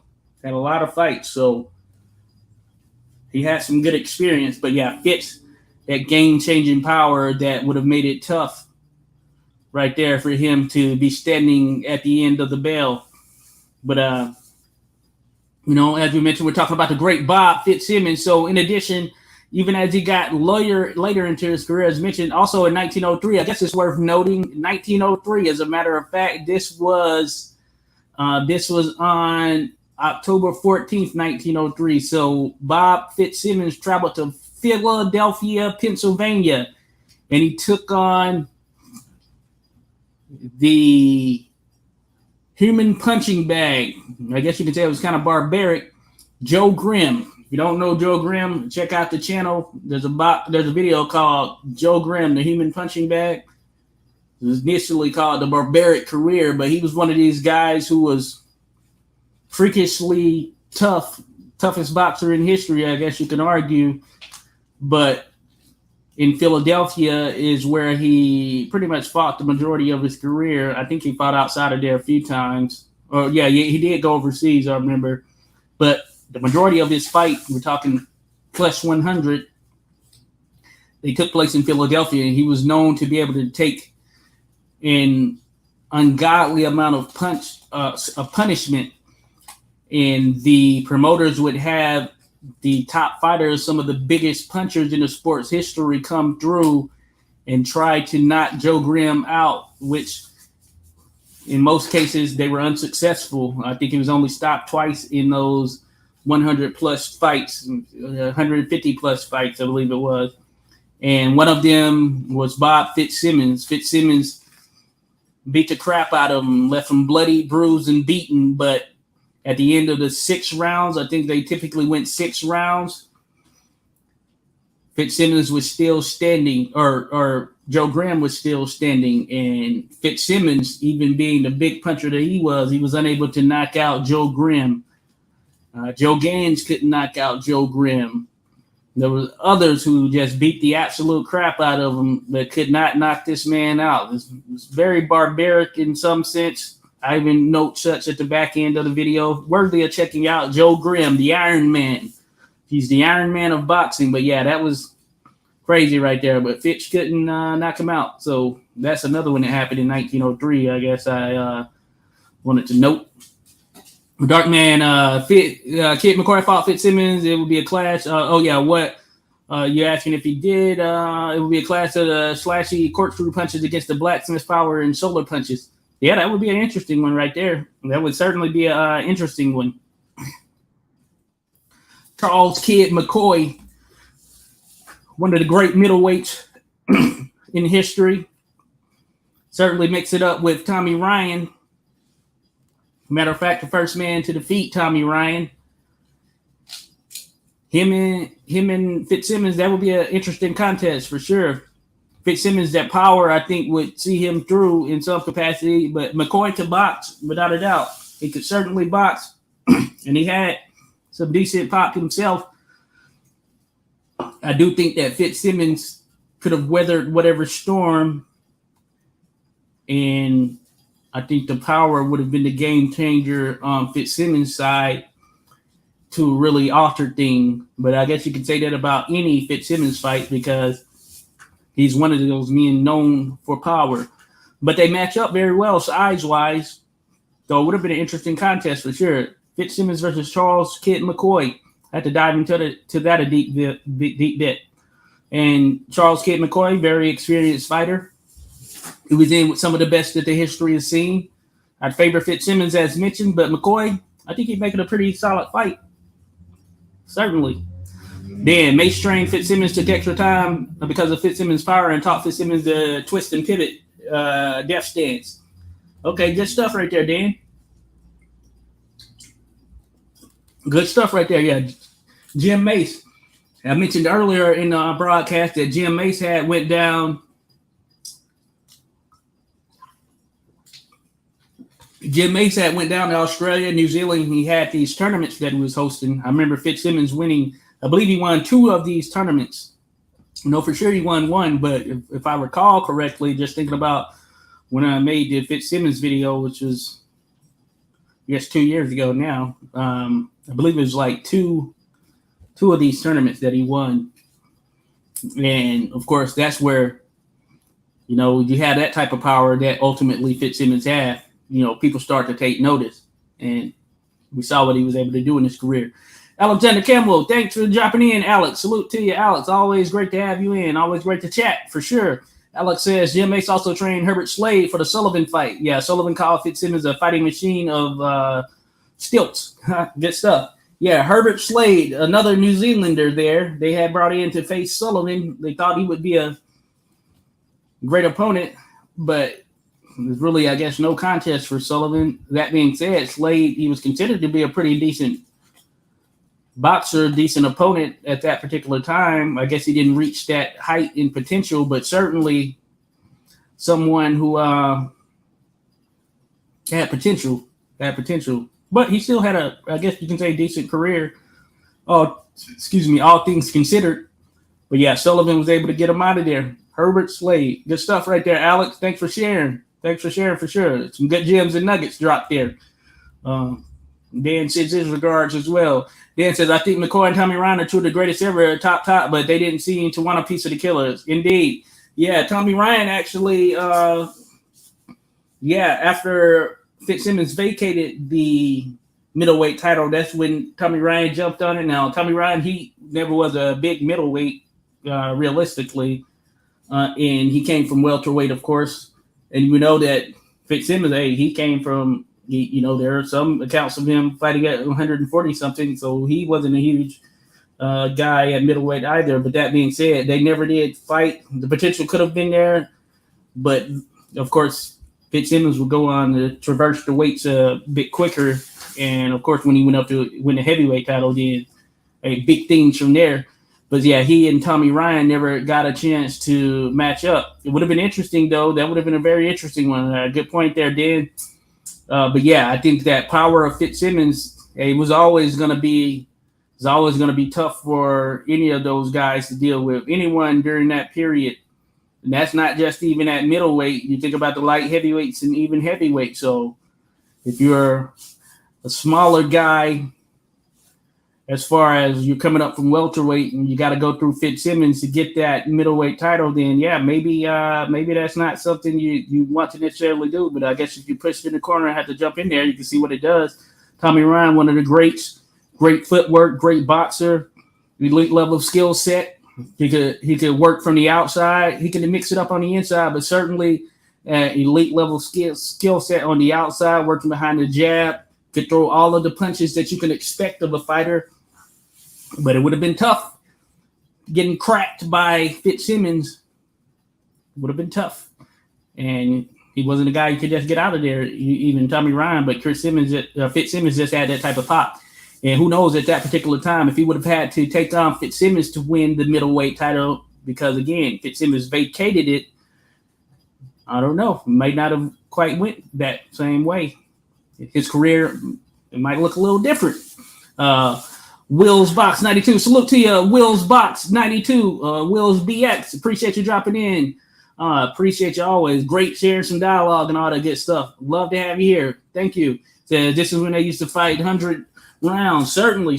Hey, you could have some that would go up there. It seemed like it for sure. They would get up there close to it. 75 rounds, 40 plus rounds. I mean, there might have been some that, who knows really, because there are a lot of fights that took place during periods where, hey, it wasn't reported, captured. So yeah, you have fights going crazy amount of hours and all that stuff. I was thinking I guess the longest one they had recorded was like 7 hours and stuff, so almost 8 hours a fight. I forget who it was. Forget who the heck it was. I just was looking at something on it the other day, as a matter of fact. But yeah, these fights will be crazy during that time. Salute to your dark man. They had to apologize to Wills. Salute Wills. What's Fitz's longest rounds? Longest rounds, not sure. Let me see. I had to look back on his record for that. I know he's gone deep. He's been in some finish fights, but he had the type of pop that he didn't necessarily have to go all the way through. I know he's been 20, so 20 for sure. You know, I had to dive into it a bit further to see if he went beyond that, but he did go 20 rounds on multiple occasions, as a matter of fact. But he was in some finish fights, and you know, with those finish fights, Usually someone gives up, gets knocked out, stopped, or it has to be stopped. The corner throws in the sponge and all of that stuff. So I'd imagine he was willing to go as long as it took. You know, you had some guys who could get deep out there. And then also it depends on how much individuals wanted to exchange as well. And if you're in a fight with Fitzsimmons, yeah, exchanging is probably not what you're going to want to do, you know, just given what you know is coming back. But for sure, 20 rounds, but he could go beyond that, I have no doubt about it, if you needed to do so. But who knows, back in some of those earlier fights, like when he was going down in New Zealand, all of that stuff, and some stuff that may not even be reported. Dan McCoy is a lot like Fitzsimmons in that he was a great middleweight champion and did pretty good at heavyweight. Indeed. Yeah, McCoy, very solid. I remember I did a little poll. I think I put like Stanley Ketchel versus Charles Kidd McCoy or something like that. And it was a complete landslide, but I think a lot of people don't know about Charles Kidd McCoy. Interesting name in the sport for sure, for varying reasons. But he was actually a very solid boxer, a very just solid competitor overall in the sport. And he had some pretty solid competition over the course of his career as well. You look at his resume, you'll see he was pretty darn good. He doesn't get mentioned as much amongst those greats, but one of the great middleweights the sport has seen. Unquestioned. The stuff there gets so sad that McCoy did that BS. Certainly there, Dark Man. Yeah, he was one of the most infamous in the sport's history for sure. One of the most infamous. So yeah. Controversial dude for sure. Very controversial. Dan, Tommy Ryan was really old and still fighting the best, including heavyweight and light heavyweights, but not the killer. Certainly, Dan, you're spot on there. You're definitely spot on there. Alexander Campbell, Sharkey ranked McCoy one of the best of the era. Yeah, indeed. I think that's good billing right there. The great Tom Sharkey, that is. Certainly one of the best of the era. I mean, he was up there, as mentioned. He fought up as well. I think that was a good little comparison there Dan made, because McCoy, he was someone who also fought up. He would fight heavyweights, fight guys bigger. He was a pretty tall guy, slender guy. I think he was, about 5'11" or somewhere in there. So similar size to Fitzsimmons, as a matter of fact. He's certainly one of the best. Certainly there, Alex. Dark Man, Kidd McCoy, definitely crazy, but was really a decent man. He tried to do right, just went tough. Just were tough back then, got sick of beating the world. Oh, yeah.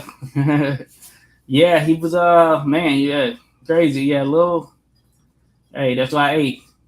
Keep your mental health in the right place is a good thing.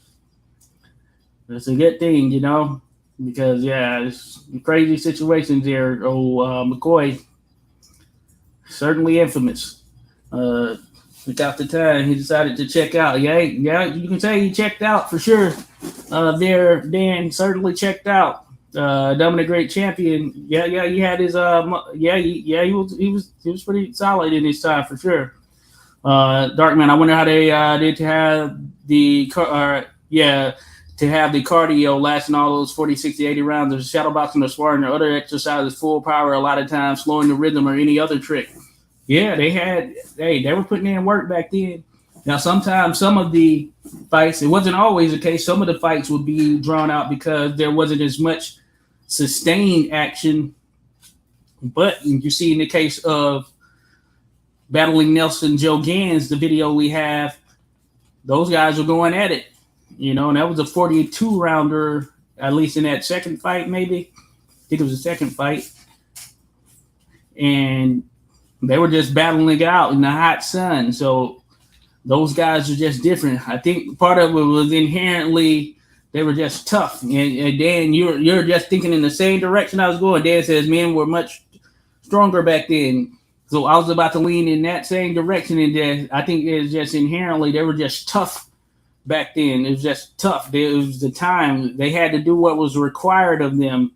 You know, we have some of these luxuries today, but thrown back in those times, you didn't have them. I mean, you weren't about to just fight in AC. So if you had to go 60 rounds outside or fight to the finish, then you're going to do what you had to do because you want to get your purse, you want to get paid, and you're trying to stamp your name in the books.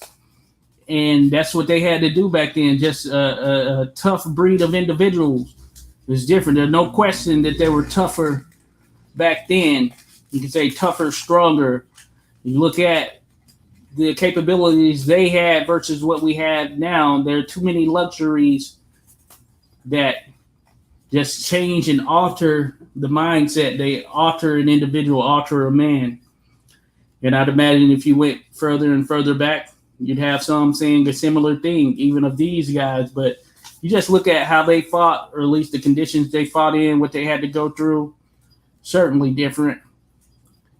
There's no question about it. Yeah, we have some tough guys today, guys who would compete in any era, but certainly can't say that these individuals of today are tougher than those back then. I mean, we have it on video. We know the conditions. We know what they didn't have. We know what we have. There are things that we have that they probably never even conceived, never even thought of, even visualizing or imagining, because it's just so far beyond the time.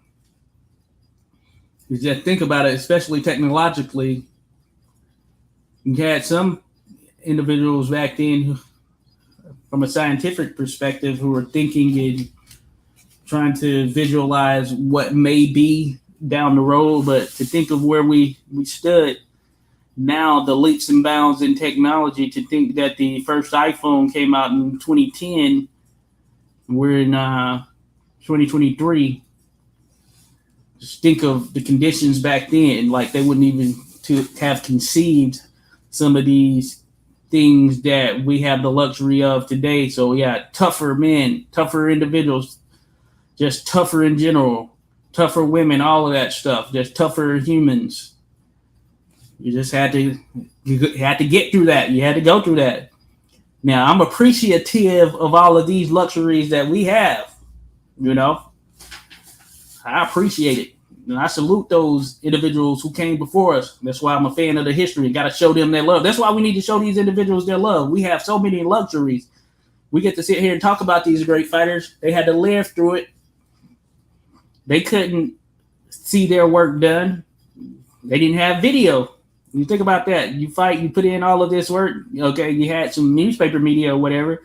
You couldn't see your work done outside of, you just had to go out there and do it yourself. You couldn't even, hey, look at this old film of me. No, you don't have any. So you only had the stories to tell. But salute to those individuals in history. Great stuff. 180-pound man, stronger than 240-pound man a day, 100 times tougher, 1,000 times mentally tougher. Yeah, that mental aspect, huge piece of it right there, Dan.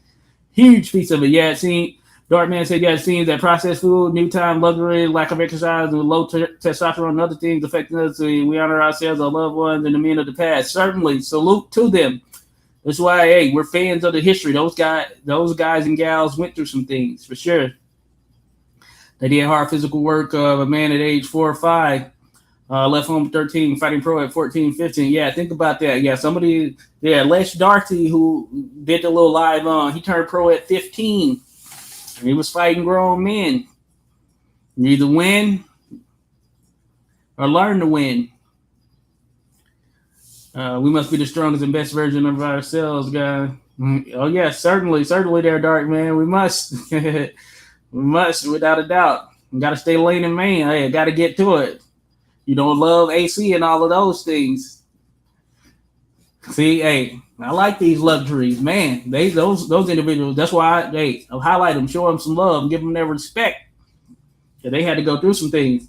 Mark says, I was thinking about this today. If these guys were transported today and benefited from our training in nutrition, sports science advances, what would the results be, you think? Yeah, that's the interesting thing right there.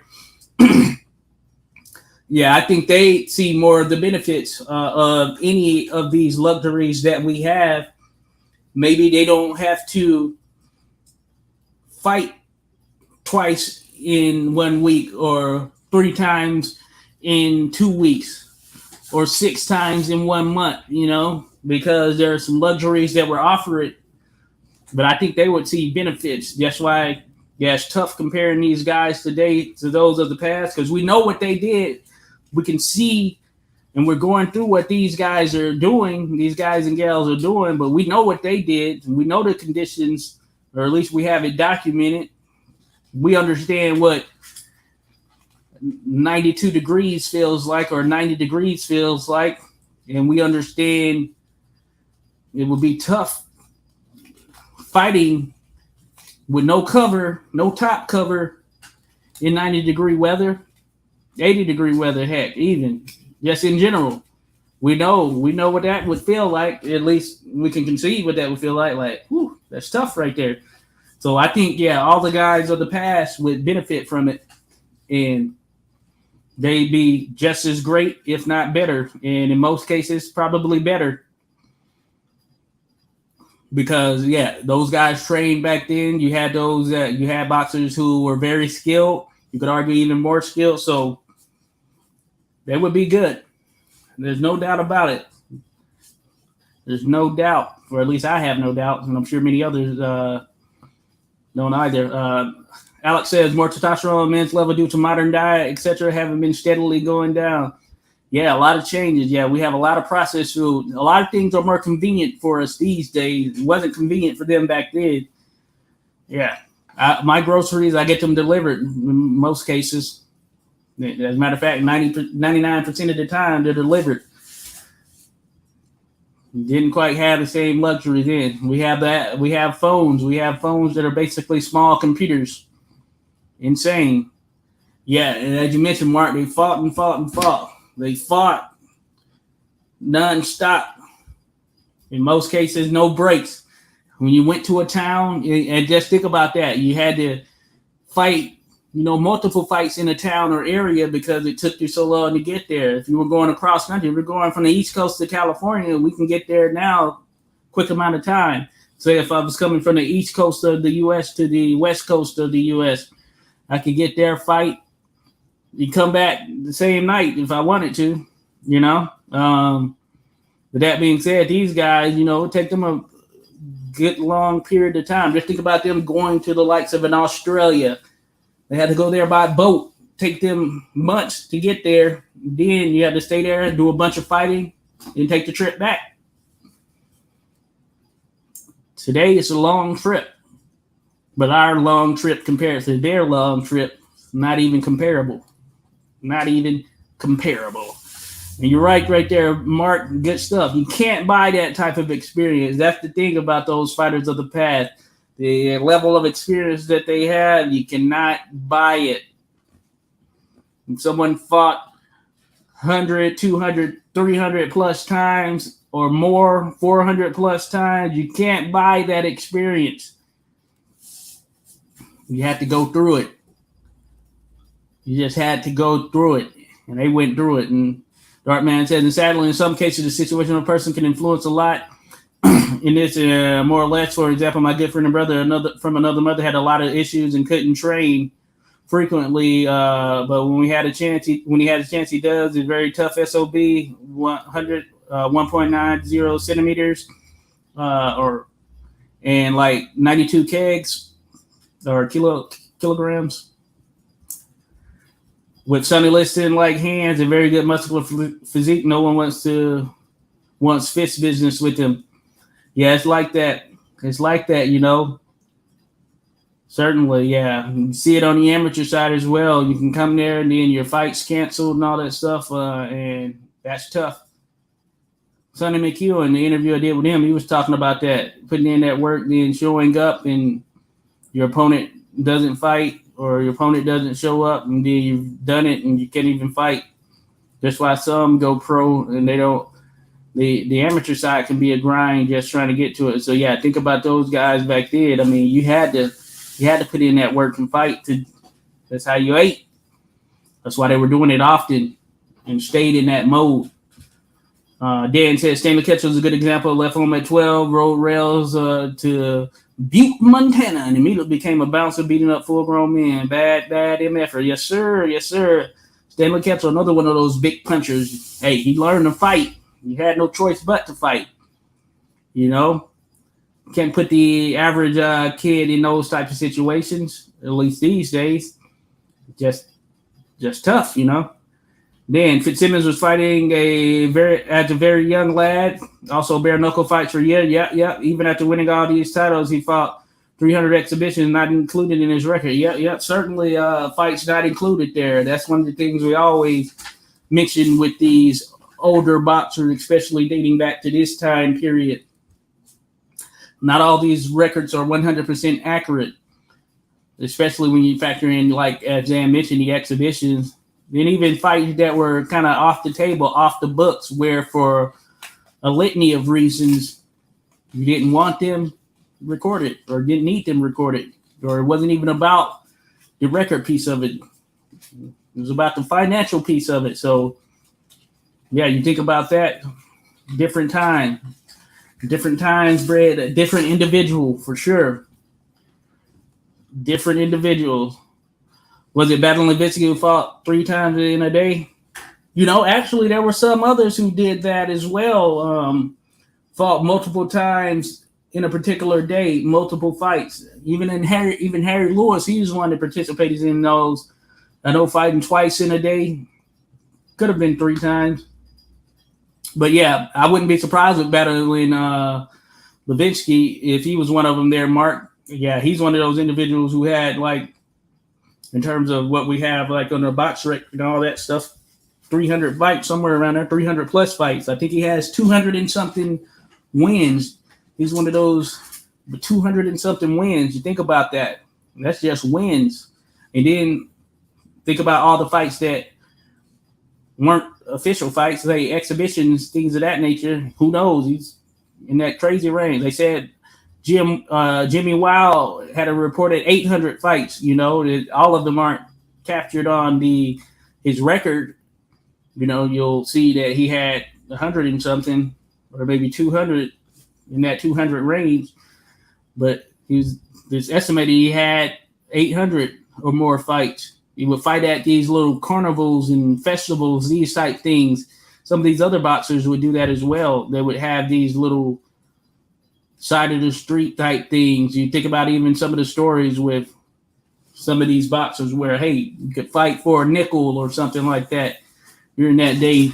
You take the money. That was more than a lot to get. So, yeah, you'd be fighting. So these weren't official or anything of that nature. So just a multitude of different ways they could get those fights in. It's pretty crazy. Definitely different. Most certainly different.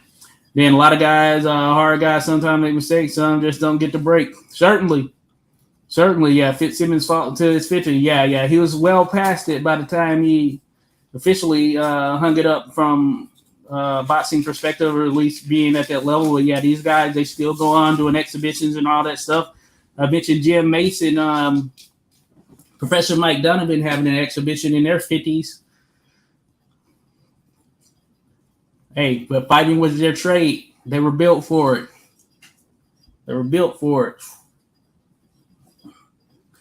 So they did what they did.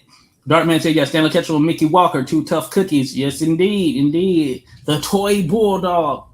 Tough cookies as hell, fighting grown-up hobos and people in the streets. And I heard Ketchel tested techniques in the streets. Very tough men. Certainly, that was the case. Yeah, Dipsy, he came up fighting, just going. He was pretty much a hobo.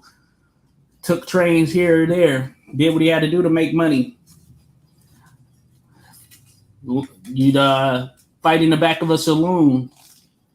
Maybe not even the back, on the outside, anywhere. You just had to do what you had to do, It's pretty crazy. But that is correct there, Dark Man. Dead at 54, an ancient, that's ancient for the Australian. Most dead by 30. Yeah, right. Yeah, he died of pneumonia there. Yeah, Fitzsimmons, who we're highlighting in this video, died of pneumonia at 54 years of age. 54 years of age. So, yeah, he had a lot of long career. As a matter of fact, in 1909, think about that. He fought Bill Lane. That's out there. He gets knocked out by Bill Lane, but he was fighting for the Australian heavyweight title. 1909. Mind you, this man, as mentioned, he started in the early 1880s. In 1909, he was fighting the Australian heavyweight champion Bill Lane. Of course, shouldn't have been in there. It was 1907 when he fought Jack Johnson. So, yeah, you think about that. He's well past it. 1905, he fought Philadelphia Jack O'Brien. Yeah, he shouldn't have been in there, realistically. Especially a man who been in the type of contest he's had been in. But, hey, he was still going. Then Ketchel looked 55 years old in picture. He was murdered at 24. Morphine and opium addict, alcoholism, constantly fighting and partying. Yeah, Ketchel was a wild boy, as they say. I'm a wild boy. Yeah, Ketchel, yeah, he was out there. Loved a good time, for sure. Looked older than he was, for sure. Great fighter. Jim Mace, in his last fight, 78 years old. Yeah, insane right there. Fighting Jim Mace. True fighter right there. Tough as nails, another tough as nails guy right there. Jim Mace, the great Jim Mace. Gonna have to do something on him. I had considered doing something on him. But, you know, the majority of his stuff, or at least the significant stuff, is bare knuckle stuff. So I was like, do I want to do it? Because I preferably do boxing, the Marcus of Queensberry stuff. Similar to, I did a video on Patty Ryan at short because I only talk about the boxing stuff, really. But he was a bare knuckle fighter, primarily, who fought some Marcus of Queensberry bouts. And therefore, like if you look at his records, only a small amount of fights. But he was a bare knuckler, bare knuckle champion. Same with Jim Mace, as I was mentioning, but might have to do a little something on him. Alex says the book, The Toy Bulldog, is a great read on Mickey Walker's life. Awesome there, Alex. Yeah, someone else has mentioned that before. I don't know if it was you, Alex. Maybe this was in a comment or something, but I feel like it was like maybe last year or something like that. Might not have been you, but I knew someone else mentioned that. I need to check that out, as a matter of fact. Yeah, I enjoy watching Mickey Walker, exciting fighter. Well, at least the video that we do have of him. Man, seeing him in there with the heavyweight, so it's not unforeseen to see these smaller guys going up and fight heavyweights. Former world welterweight and middleweight champion there. And they're mixing it up with Sharkey, Max Smelling. Those videos are out there for sure. Would love to have that grab video, but the Toy Bulldog, you can just see tough. As you mentioned, Dartman, one tough cookie, without a doubt. Good stuff there, Alex. I'm going to have to check that out. You know, I have some books that long overdue for reading right there. That's one of them. And you all check out The Ice Punch. I've shown this before. Ice Punch, my buddy Brian Duncan right here. I'm going to bring him on. We're going to talk about it. I started back reading it again. I've gotten through chapter 1. It's not a huge book, so you can read it, get through it. It's only, 90-something pages. Yeah, it's like 90-something pages. 96 pages, I believe it is. So it's not too thick. But worthy of checking out. Very interesting story here. You'll learn about some boxers that you might not have known of. I didn't know of them at the time, but interesting story. And if you like the Titanic, which if you like history, I'd imagine you at least know a little something about the Titanic. It's an interesting thing too, but going to get him on here once I get through it. We're going to talk about it. Then dead and destitute at 79, living in with his gypsy brothers. Oh, okay. Jim Mace, that is. You're talking dead. Oh, Jim Mace. I know we have some pictures of him in older age out there. Very good pictures, as a matter of fact. So there are a lot of pictures out there of the great Jim Mace. But yeah, it's sad. Happens to a lot of boxers. Wow, thinking about Ketchel's toughness made me think in another great match, Ketchel versus Fitzsimmons. What are your thoughts? What are your bets, gentlemen? I honestly don't know, but it'll be an absolute hell of a fight. Certainly. I'd lean Fitzsimmons in a similar capacity to Dan. Dan says, Darkman, I love Ketchel, how great he was, but I take Fitzsimmons by KO. Yeah, Ketchel, great fighter, but yeah, I'd lean Fitzsimmons as well. Ketchel was very good. But that experience of Fitzsimmons at that top level, a bit more, a bit higher in echelon. So I'd favor him, but it would be a good contest for sure. It would be a good contest. I think they both be cracking in there. Both may hit the deck. You never know.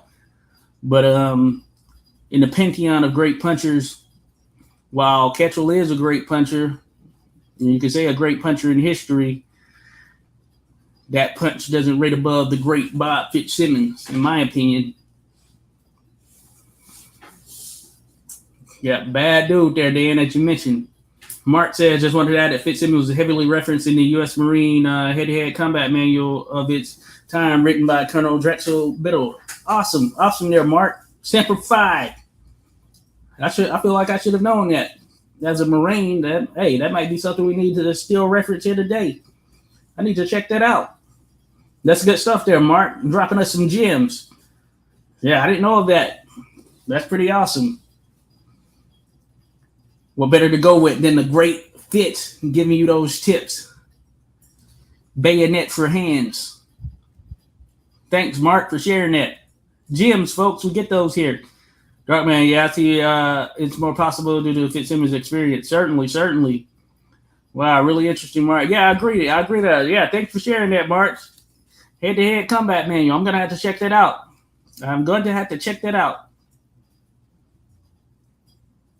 That is pretty awesome.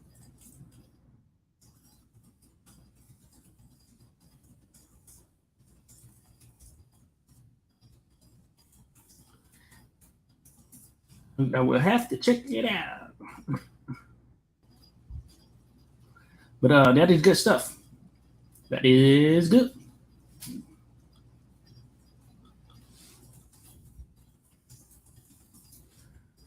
All right, there, folks. I was taking that down. I need to make sure I remember that. Darkman, I see. Oh, yeah. We were there. Mark just found out that Fitz wrote a book on physical culture and self-defense for the U.S. military. Wow, that's pretty interesting. Damn, I didn't know that either. That's pretty crazy right there. Mark, you up there dropping some severe top-level gold bar gems right there. I'm going to have to check that out. Physical culture and self-defense for the U.S. military.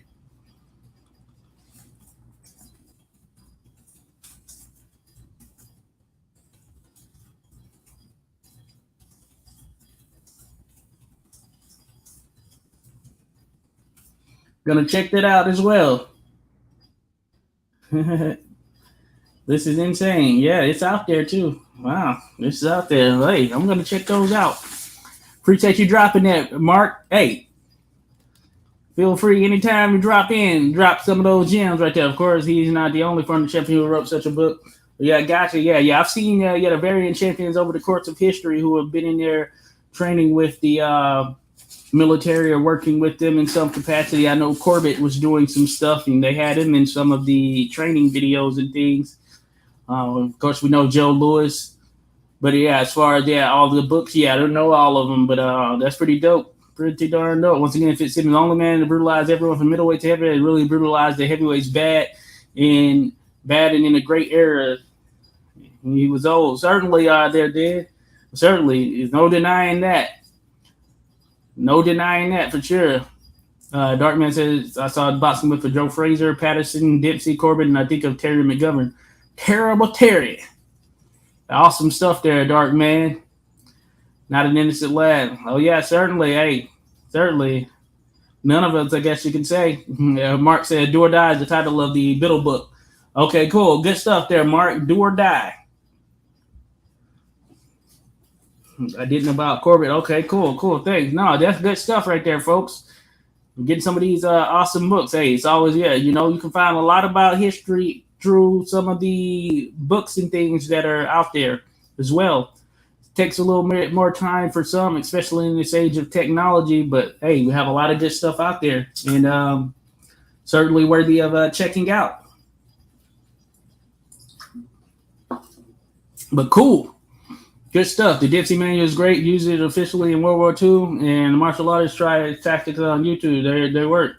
Killing, not boxing. Awesome. And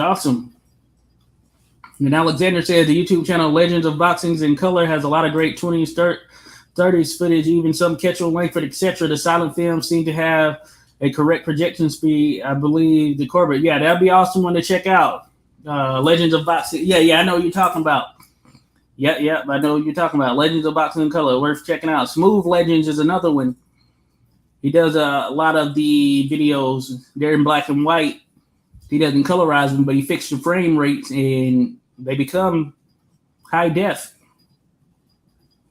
in terms of, I guess, I don't know if it's simply the frame rates or whatever's done to increase the pixel rate, he's able to do it, and they look good. So Smooth Legends, check them out as well.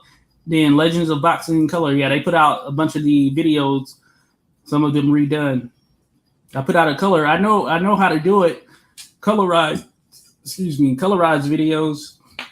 I colorized a couple of them. I put them on the channel, but it takes a little while and computer bandwidth to do it. But it's now with artificial intelligence and stuff, there are options out there that make it a bit easier to do so. But yeah, it can slow down your computer though, which is why I didn't really dive into it more. And plus, hey, you have individuals putting a lot of it out there. So do your thing, my fellow boxing history fan. Keep doing your thing for sure. Have to sign off. Sorry. Looking forward to Peter Jackson discussing. Good night, all. Hey, Mark, I did one. It was a little while back. I did do one. I was going to set up and do another one, Mark, but there is one out there. I might have to do another one in an updated video to just touch on the great Peter Jackson, because I might have gotten sidebarred and some stuff, but appreciate you, Mark. Definitely have a good one. About to sign off myself here, Mark, and all in addition. So, man, yeah, this has been great talking about the great Bob Fitzsimmons, one of the great champions in history, one of the great fighters in history, one of the great punchers in history, historic figure in the sport of boxing. And, man, I just appreciate everyone dropping by here on this Monday night as we dove into another session of this boxing history every night. Maybe something tomorrow. I'll definitely set it up, send it out. If that is the case, you'll see it. Of course, same time per usual. And we will make sure that's another good subject there. But yeah, we'll be back for sure. We will be back. Keep faith in God, everyone. Salute to you, Dan. Appreciate you with the well wishes there. You hear that, folks? Of course. And certainly enjoy the rest of your night, the rest of your week. Hopefully it's a good week. Hopefully you have a good week. We're going to continue to talk some boxing history. Dark Man, appreciate you being here. Dan, Mark, Alex, everyone who has come through, for sure. Everyone's a pleasure to be here to talk with y'all. And God give y'all good loved ones. Best blessings, y'all. Best blessings to everyone, for sure. Night to all of you. And to all you listening back, we appreciate you as well. Join in on the conversation. Hey, boxing history every night, preferably. So we'll see. Maybe back here tomorrow. Gonna set something up. But definitely take care, everyone. Take care. And